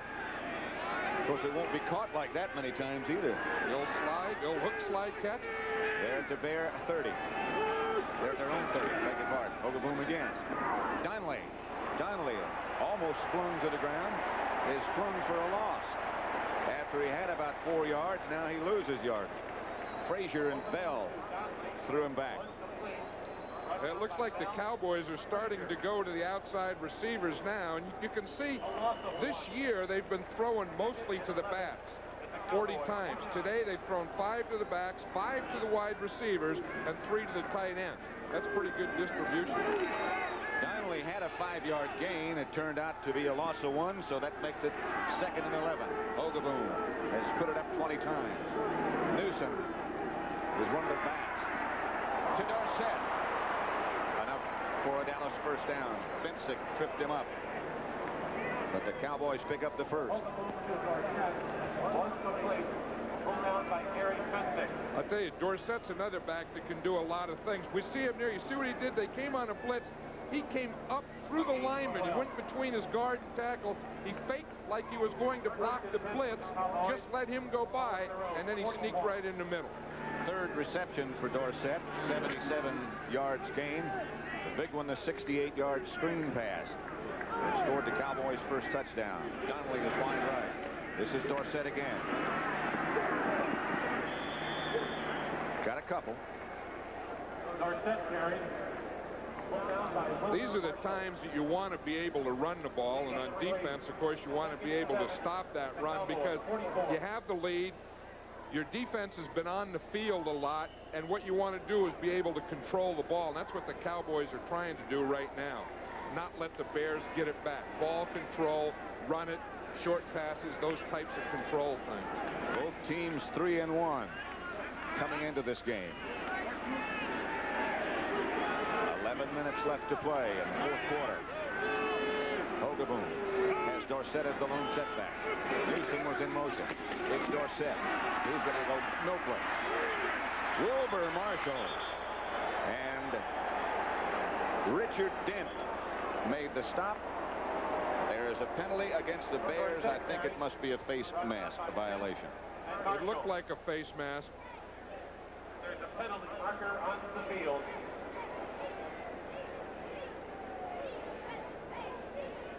Wilbur Marshall did make a nice tackle, though. He stayed there square, the perfect tackle. Face mask, number 95. On Richard Dent. 5-yard penalty. 5-yard penalty, which simply means he didn't mean to do it. Mike Ditka give that gum a workout, won't he?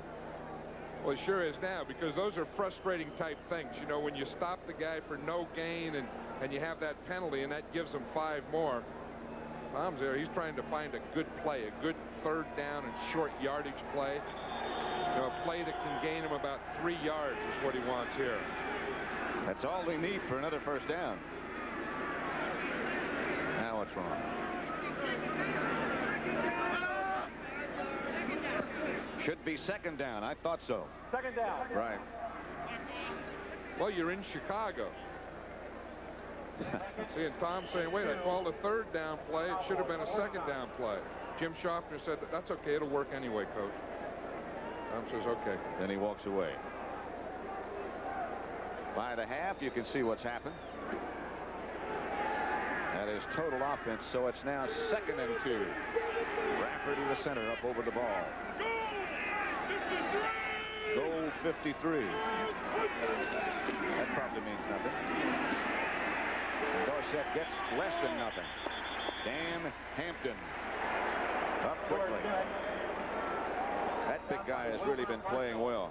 I'm sure that's not what goal 53 meant, where you give it to Dorsett and a bunch of guys on black jerseys jump on him. No.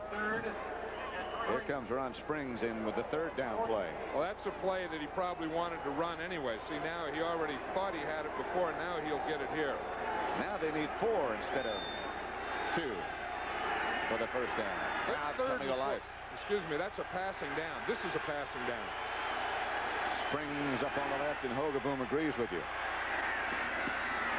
Incomplete, intended for Donnelly. They really had him covered, and here's the penalty marker now. Todd Bell and Gary Fensick were the defenders. All that arguing's not going to do any good. Here comes Fensick, though. Maybe it was one of those inadvertent flags. I didn't mean to throw it. Or maybe it was against the offense. The ball was touched before he was hit by the defender. No penalty. No penalty. Well, you know, one thing, sometimes officials are criticized for talking it over. In this situation, I think it's a good thing. See, they say that, you know, the ball was already there before he touched it. Well, the old Todd Bell thought it was against him. He was just going to stay there until he got some good news. Danny White back to kick for Dallas. Jeff Fisher back deep for the Bears, and Danny White has been known to run with it.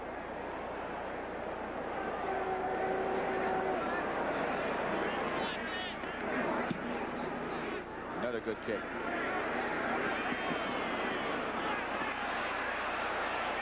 Oh, great kick by Danny White. Out of bounds at the 3-yard line. 49-yard punt out of bounds at the 3 by Danny White. 45-yard punt. Those of you in New Orleans and Houston will see the Saints against the Oilers next. Bum Phillips got a very strong football team. And the rest of the slate coming up on CBS. Giants, Rams, Atlanta, San Francisco, Philadelphia, Washington.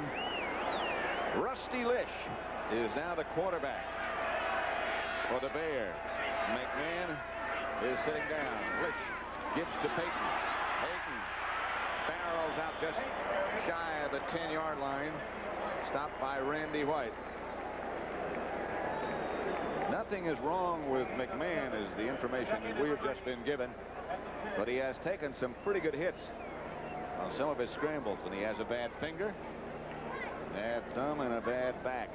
You can see it padded right there.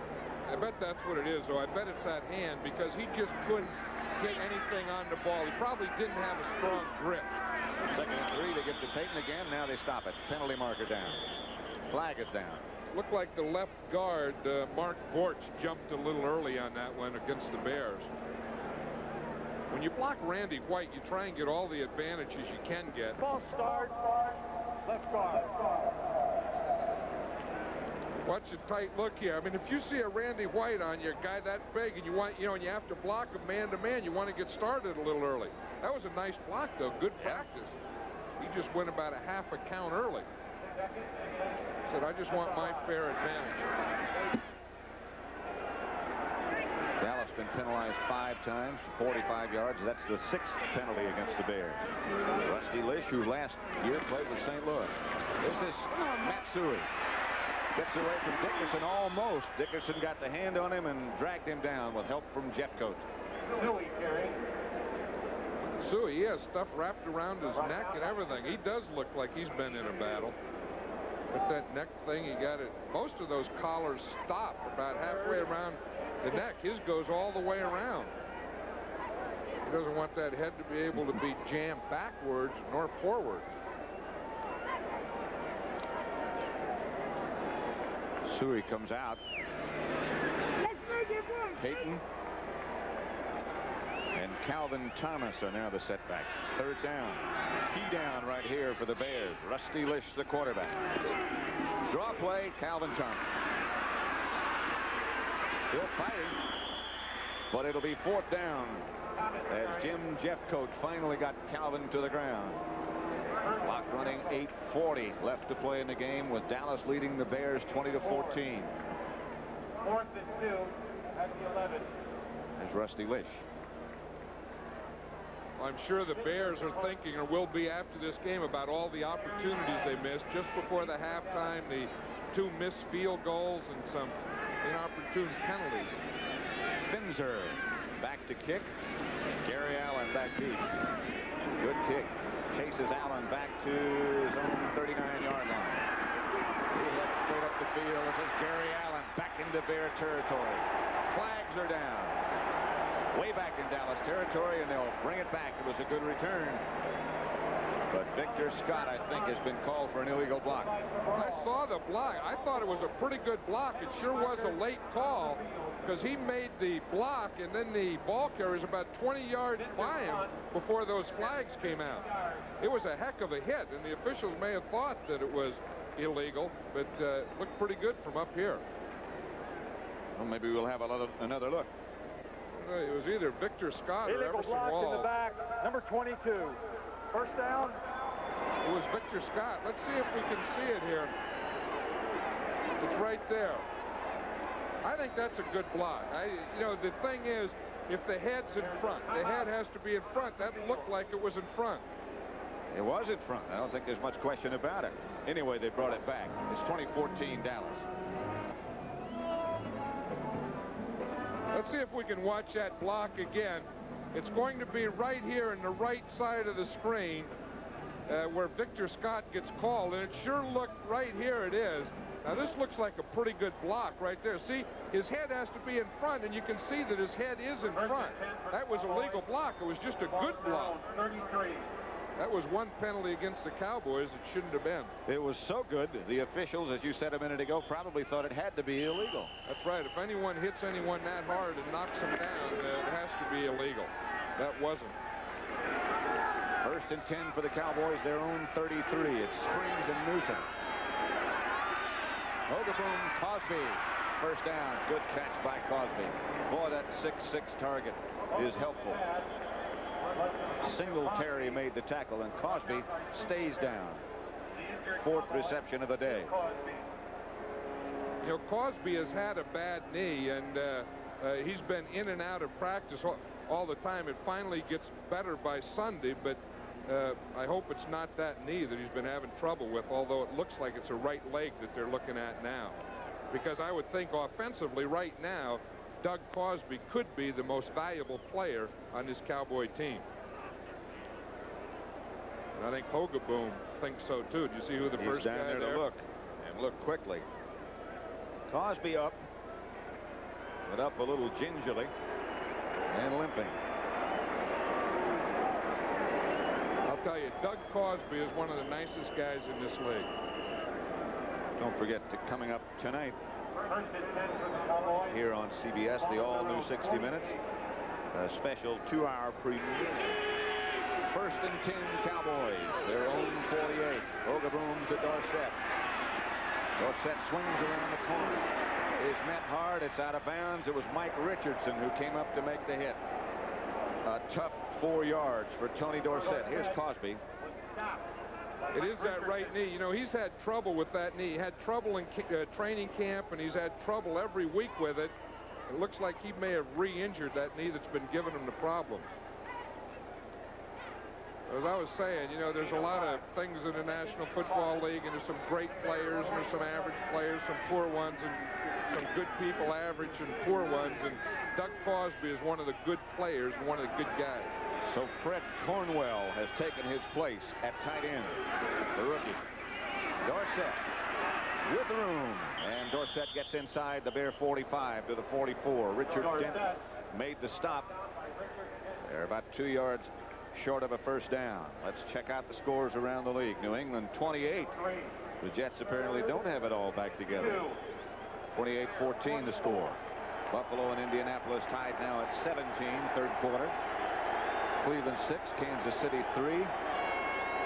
Miami 33, St. Louis 21. That's in the fourth quarter now, as we are at Soldier Field. And Seattle 13-9 in the lead over Minnesota. 6:45 left to play as Renfro swings in motion. And Hogaboom goes back to throw. Has Renfro wide open. Renfro inside the Bear 30, stopped by Fencing. In the second half, the Cowboys have kept the Bear defense on the field a long time, and the cracks are starting to show. We just got word from the Cowboy bench that Doug Cosby has a twisted right knee. In fact, you can see they're putting ice on it now, and that's the first thing you want to do so it doesn't swell, is put ice on it. Twisted right knee, and he won't be back the rest of the game. So the rookie Fred Cornwell will have the rest of the assignment at tight end, and that'll be 6 minutes coming up. Fred Cornwell looks a lot like Doug Cosby. In fact, he was at USC, and they called him Cosby Jr. He's 6'6" also. Here's Dorsett. Bangs away over the right side. Gets about 4. Steve McMichael made the hit. Dorsett was tackled by Singletary. Here is Fred Cornwell, 6'6" and 236, same size as Cosby. Right, if you'd put a number 84 on his back and a Cosby on his back, you'd say that's Cosby until they start to play. Well, we'll see. Well, in all due respect to Corny Cornwell. 2nd and 7 at the 26. Dorsett, one of the setbacks. The other was Newsom. Hogaboom looking for Newsom. Al Harris, the defender, back there with him, and did an excellent job. That's the thing that they always talk about, that they want to get their backs on your back or man-to-man, and they did it that time, but Al Harris covered him. Watch Harris. He's step for step with Timmy Newsom right there. In fact, he almost had the interception. Look at it. He used to be a defensive lineman, too. He's saying, "Ah, gone." He was a draft choice number 1A by the Bears. They got Dan Hampton the same year they got Al Harris. Here's Hogaboom out of the shotgun. Going deep. Oh, that's got to be interference. He ran all over Renfro. Leslie Frazier ran over him and stomped on him. You know how you can tell it's against the defense? When the official calls it and stays down there, it's against the defense. When the official calls it and runs back towards the offense, it's offensive pass interference. 20-yard penalty. It'll be 1st and goal. Dallas from the Bears 6. The ball may have been a little short, because watch 21, Leslie Frazier. He's watching. He's looking into it. He gets his hand, his left hand, as he turned to look to the right, he got his left arm up and bumped Renfro. 1st and goal, Cowboys. Dorsett and Newsom, the setbacks, behind Gary Hogaboom. 5 minutes, 3 seconds left to play. Newsom hit at the line of scrimmage. maybe got to the 5, gained a half yard perhaps. Dan Hampton was the first man to hit him. Singletary also involved in the stop. Start thinking with a situation like this and having Septien on the sideline and leading by 6, a field goal would be almost as good as a touch. Well, that's probably why they'll just call safe plays in this area. The one thing that the Cowboys can't afford here is a turnover. You say Septien's as automatic as you can get, and a 9-point lead would be enough in this game. Well, so much for safety. Dorsett had it go through his hands. His vision might have been blocked, but that ball was there. That's right, and Hogeboom has so much confidence in that arm that on this play, he really throws into double coverage. They had Dorsett. They have a guy on both sides of him. Watch this. There's a guy on the inside and a guy on the outside, and Hogeboom tried to thread that needle. Well, in fact, he did thread that needle. Got it between them. But that is a dangerous play in that situation. I don't care, even though it was incomplete. Harold Carmichael, ex-Philadelphia Eagle great, split wide to the right. Hogeboom has other people split wide to the left. Takes a long time. Throws high to Carmichael, who can't get it done.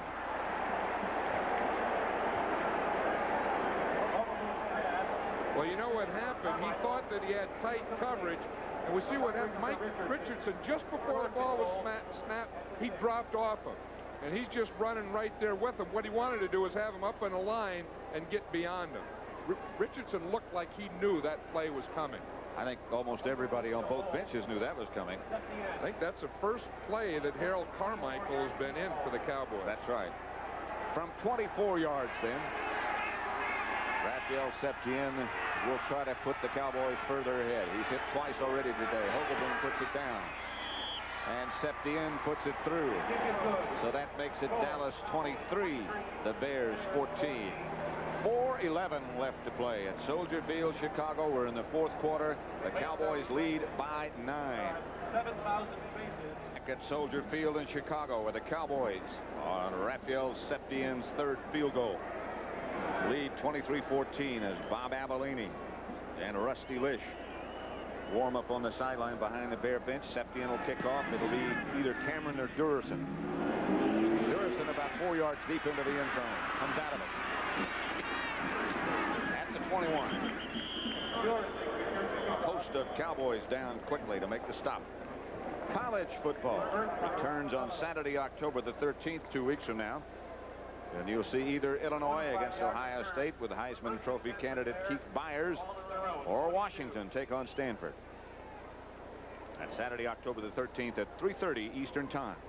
College football on CBS. Here it's professional football at Soldier Field, Chicago. 4 minutes, 2 seconds left to play. 23-14, Dallas leads the Bears. Rusty Lish over the head of Emory Moorhead. No chance. Jim McMahon looking on. That's about how the Bears have been throwing the ball all day. That one looked like it just got away from Lish also. Here's Van Horn. He's not playing. He has something on his right leg there. He's a starting right tackle. Pulled a hamstring. Right, and he's talking to McMahon, who I know that hand has to be bothered. They said there's nothing, but that hand has to be bothered. Lish going deep for Galt, and he might have it. There's your flag. Ron Fellows. And not much doubt about that one either. The ball was underthrown just a bit. It's hard to overthrow Galt. I'll tell you, and Galt had Fellows beat too. Had he been able, watch him here, Fellows is beaten right here. Had he been able to get the ball out in front, that would have been a touchdown for Willie Galt. But when Galt has to stop to come back or wait for the ball, then Fellows runs into him. Not much way Fellows could avoid that. No, that's really the way to get a pass interference. Get him one-on-one, get him deep and throw it short, and that will usually happen. You have a step on the guy. When you stop to come back, he will usually run into you. Well, again, John, as you said before, think back to just before the half and the fact that they weren't able to get the field goal off. And then again, I don't know. You know, there was some argument, and then the officials all had another huddle up. Maybe they're deciding whether that was interference or not. Now they're saying it was. 48-yard penalty. Getting back to the missed field goals, they do come back to haunt you when you get down there with so many chances and get nothing out of it. Right, and the Bears did that 3 times in this game. Just before the half, they let the clock run out on them, and then they missed 2 other field goals. And at will, they're a good team, but they're not that good. Not yet. Two-heading motion as Lish comes left. Dexter Clinkscale comes up with the ball, and still on his feet is Clinkscale, and now he goes down. Willie Galt, the intended receiver. Lish just let go a bad one. That was just a terrible throw because Willie Galt was open. He has him on a hook out here, and he just throws the ball way over his head. Harold Carmichael couldn't have caught this one. Watch, Clinkscale's just back there free. You see where Galt is open there? Look, he throws it way over his head right to Clinkscale. Watch the cut here. Here's Ron Fellows. He's worrying about him deep. Galt comes in here. He has him beaten. All you have to do is get the ball to him. Look, it's over his head. He doesn't even have a chance. So the Cowboys get the ball back at their own 13. 3:43 left to play. He figures out ways to win. This isn't his best Cowboy team, but they'll probably be 4-1 again after today. Ogaboom has Timmy Newsom and Tony Dorsett behind him. Fakes to Dorsett, gets it out to Newsom. Newsom chased by Wilbur Marshall and brought out of bounds by Marshall. But he got enough, I believe, for a Cowboy first down. Yes, indeed, he did. This is going to be something. You know, it's going to be a tough one for the Bears because there's a lot of questions. You know, Walter Payton played so well in the first half, and then the second half, they just seemed to forget him. And, of course, that's going to be on one hand. Then on the other hand is going to be they had 4 scoring opportunities. Threw an interception, let a clock run out, and missed 2 field goals. There will be some questions. Clock is stopped at 3:37 left to play now. Handoff is again to Newsom. Is hit solidly right at the line of scrimmage. Flag goes down. Mike Singletary made the hit that brought him down. I tell you, this Bear defense has done a good job. Really they were rated #1 coming into this game in all areas, and they've played well today against the Cowboys. They really have, particularly again against the run. Hogaboom has been able to move the Cowboys through the air. The Cowboys have yet to unleash Tony Dorsett. You know, he used to always have those 100-yard games. He hasn't had one yet this year. He has 17. Sportsmanlike, number 61. 28 yards. Jim Cooper. Now, what does an old right tackle do that's unsportsmanlike? Those guys are the most sportsmanlike guys there are. They don't do anything unsportsmanlike. Wonder what they caught him doing. Maybe he's just tired of not being recognized.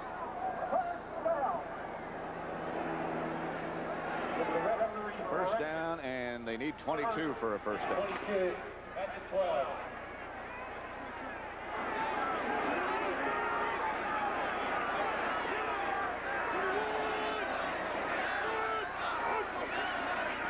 Dorsett. He gets up to about the 16. Todd Bell made the stop, but the clock keeps running. That's one thing. Checking the timeout situation. Both teams have all 3. Yeah, you know, it's one thing about those offensive linemen. You know, they're up there in the front. No one ever talks about them until they get caught for holding or unsportsmanlike conduct. No one even knows who Jim Cooper is. Baldinger, who are these guys? It's impossible to get dirty on this artificial turf, but Cooper is bloody. Screen pass to Dorsett. Cuts back inside, twists away from a couple. Gets out to about the 18. Just to update you while we have a moment on some of the other scores. New England 28, Jets 21, fourth quarter. 31-17, Indianapolis Colts over Buffalo, fourth quarter now. Kansas City 10, Cleveland 6. That's also in the fourth quarter. on the field. And Miami 36, St. Louis 21 fourth quarter. Dan Marino and his group of fine pass receivers having another big day. Timeout. Called by the Bears. Let's see what has happened, just what John Madden was talking about a minute ago. This is the thing that has hurt them. Of course, they missed the 2 field goals. Then they had an interception when they got down there. And then just before the halftime, they let the clock run out. And when you're playing good defense and a ball control offense, you really can't have those things happen to you. Walter Payton carried the ball 20 times for 130 yards in the first half. Second half, he's carried the ball 5 times for 25 yards. So his total is 155 and 25 goes. So it's a good day for him. Great first half. And you wonder why they got away from him, especially so soon. I can see now at this point of the game that they would have to, but when they were 6 points down, they could have kept working the ball to Payton, I would feel.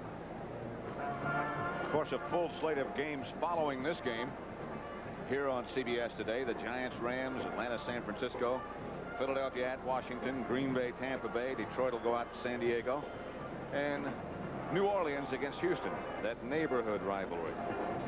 Here at Soldier Field, Dallas Cowboys 23, the Chicago Bears 14 with 2:47 left to play. A very, very exciting first half that settled down to 2 field goals in the second half. Dallas led 17-14 at the half. Donnelly comes wide to the right. Third down. They need about 15. Tenusa.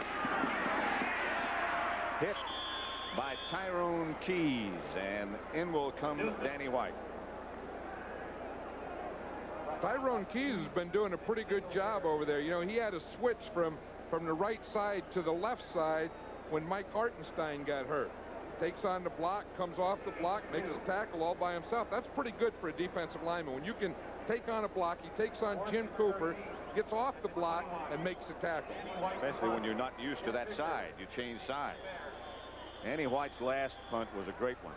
Out of bounds at the Bears 3, and it really put him in a hole. Timeout. Chicago. They only have 1 left now. What they wanted to do is take that timeout before the 2-minute warning and know that they'll get a timeout right after this play at change of possession.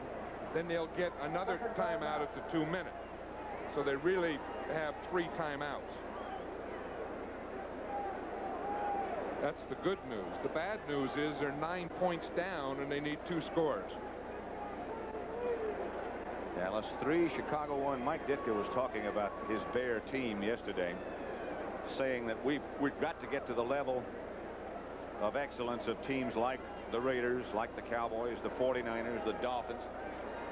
He said those guys, the coaches in those teams and the players on those teams, know what they have to do to get to the Super Bowl, the playoffs, or whatever. That tunnel vision he talked about. I want to ask you about that in a minute. Danny White standing at his own 5. Fisher. There's the top pocket.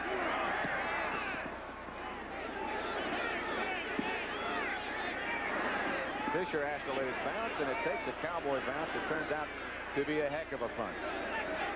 I'll tell you, that really hurt him, too, because that bounce let the clock run down to 2 minutes, so they lose a timeout there. They'll get change of possession timeout and 2-minute timeout at the same time.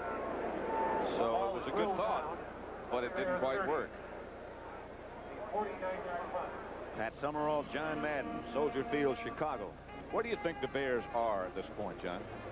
Well, the thing, I think they're an effective quarterback away from being a real good team. And Jim McMahon has to be that quarterback, because it's not Lish and it's not Avellini. It has to be a healthy Jim McMahon, and that's where they stand now. They have the defense, they have the running game, but they don't have the quarterback. Here's Lish under pressure. Gets away from it. Now he's chased again. Gets away from it. Still, he gets out of the grab. Gets away from everything, and here goes Rusty Lish. Got some room. Flag goes down. They're going to call it against Everson Wall. They said he tried to hit him in the head, I'm sure. Look at Randy White. Randy White's a competitor. The It's not called on Randy White. It's called on Everson Walls. And instead of making the tackle, watch him here. Instead of making the tackle, he just gives him a shot. And the shot must have been in the head. See, he gets away there. He's still getting away. He picks up some good blocks. Watch, he's going to get a good block right in here. Someone picked off too tall. Put the ball down. Now, watch right at the end here. Everson Walls, number 24, is going to come across to hit him, but he doesn't tackle him. He just gives him a shot, and it must have been in the head. Oh, right there, yeah. Lish out of the shotgun has Payton wide open.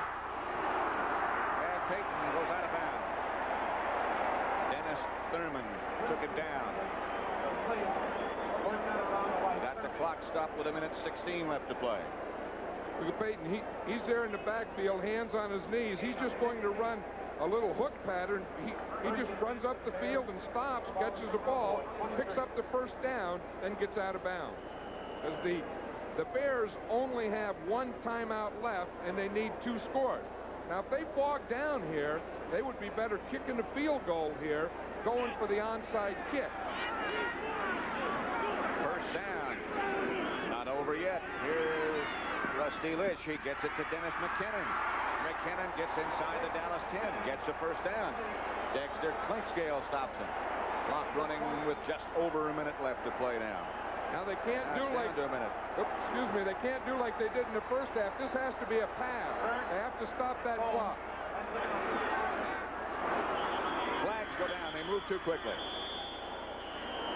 The Bears were out of sync.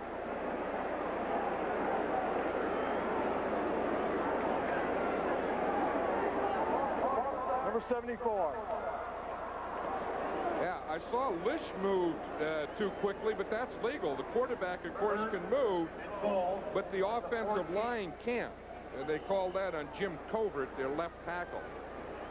But again, the Bears being 9 points down, they can't take all their time to get 1 score. They have to think in terms of 2.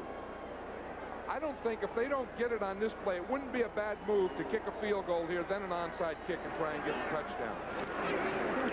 Lish. He had Calvin Thomas at about the 2. Michael Downs was close to him. Thomas couldn't hold on, and now we're down to 43 seconds left to play in the game. Second and goal at the 14. I would still do it. I would throw the ball in the end zone. See, because with 1 timeout, they really can't afford to throw it short and get tackled inbound. I think they have to direct all passes to the end zone and not take that much time. And if they don't get it, kick the field goal again, then the onside kick, then go for the 7. McMahon will have Donald Jordan in the backfield. Out to Payton. Payton is hit hard by Dennis Thurman. The ball flies out of bounds, and that stops the clock. That was a smart play by Payton. What he did, he was going to get tackled inbounds. And of course, that would keep the clock moving, so he just fumbled it out of bounds. He lost about a yard on the play, but that's okay. That'll bring up 3rd down and 15 from the 15.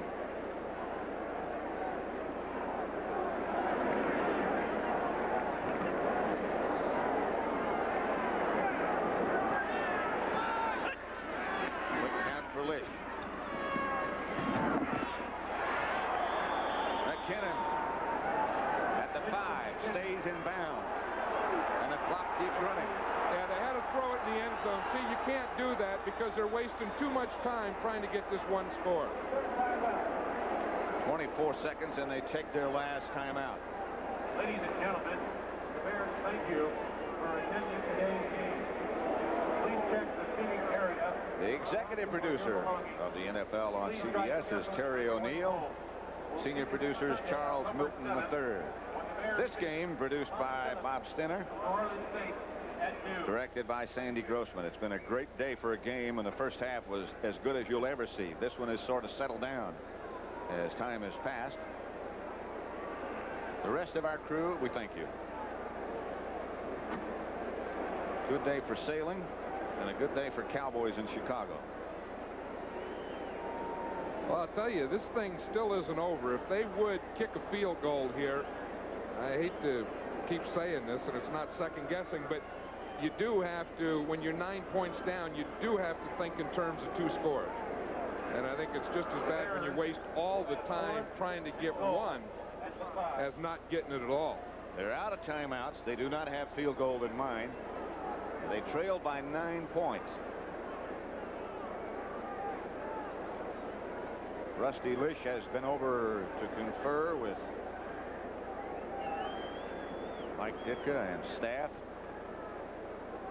They say that Jim McMahon is not out because of physical problems. They just felt they needed to make a change. That remains to be seen. Rusty Lish from the 5. It's 4th down.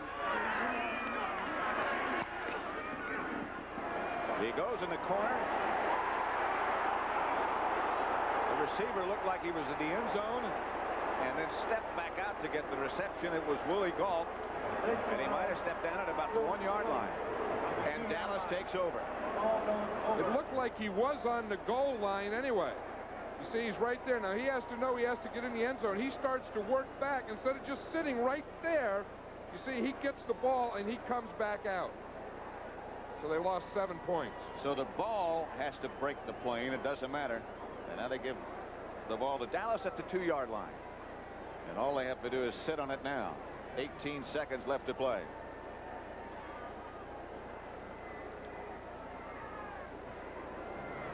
Chicago had the ball, the Bears did, for 35 minutes, 19 seconds of the game. So they felt they had to control the ball. They did that.